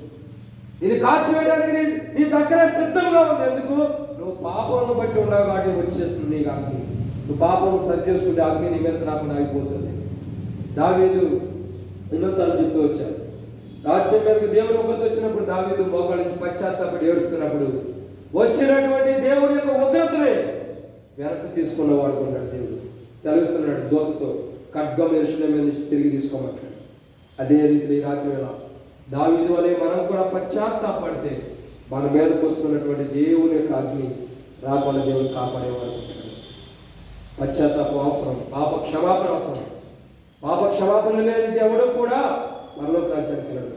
ఈ రాత్రి వేళ దేవుని యొక్క ఉగ్రత నీ మీద రాకుండా ఉండాలంటే నీ పాపములను బట్టి నీకు అగ్ని వస్తుంది. కాబట్టి అగ్ని నీ మీదకి రాకుండా నువ్వు పశ్చాత్తాపడితే ఈ అగ్ని నుంచి నువ్వు తప్పించబడతావు. ఒకవేళ నీ చూపులు, తలపులు, ఆలోచన, మాటలు, శరీరానికి ఎక్కడ తప్పిపో అది సరి చేసుకోలేకపోతే నష్టపోతావు. నీ మీదకి దేవుని యొక్క ఉగ్రత రాబోతుంది. 7వ విషయాలు చూద్దామండి. యెషయా గ్రంథం 6వ అధ్యాయం.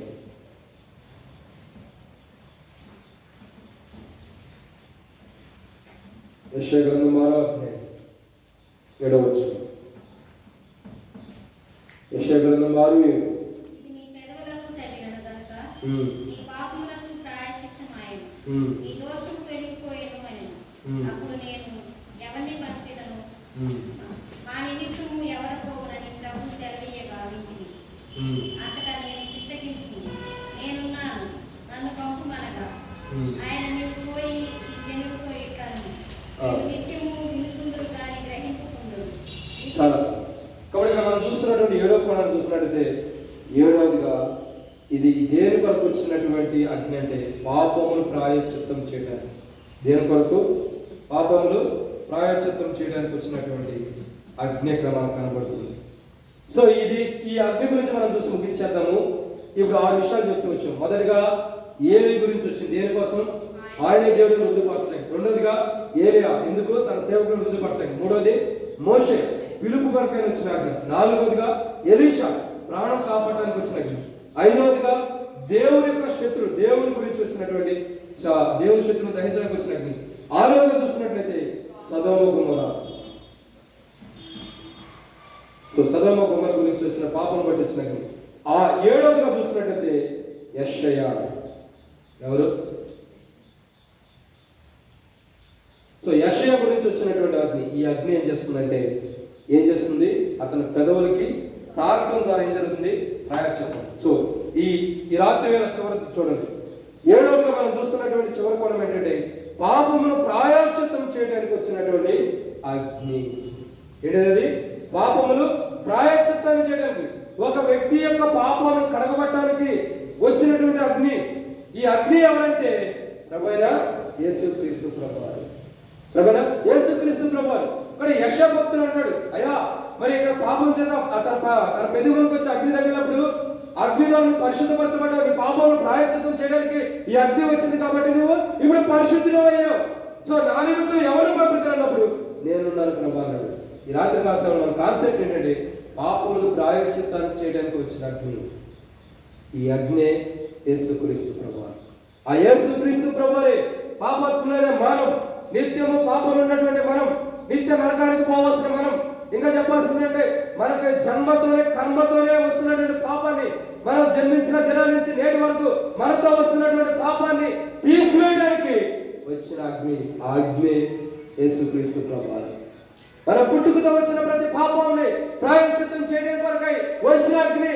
మనం చూస్తూ వచ్చాం, పాపం చేత పట్టుబడినటువంటి స్త్రీ యొక్క పాపాన్ని ప్రాయశ్చిత్తం చేయడానికి అక్కడ నిలవబడినటువంటి అగ్ని. ఎవరైతే పాపంలో ఉన్నారో ఆ పాపంలో ప్రాయశ్చిత్తం చేయడానికి వచ్చిన అగ్ని.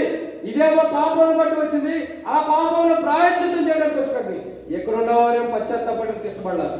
ఇక్కడ ఉన్నవారు పశ్చాత్తాపడితే ఈ పశ్చాత్తాపాన్ని బట్టి ఈ అగ్ని ఏం చేస్తుంది? పాపాన్ని ప్రాయశ్చిత్తం చేస్తుంది. సో ఈ రాత్రి మనం గుర్తుంచుకోవాల్సిన 7వ కోణం ఏంటంటే పాపములు ప్రాయశ్చిత్తం చేయడానికి వచ్చింది ఈ అగ్ని.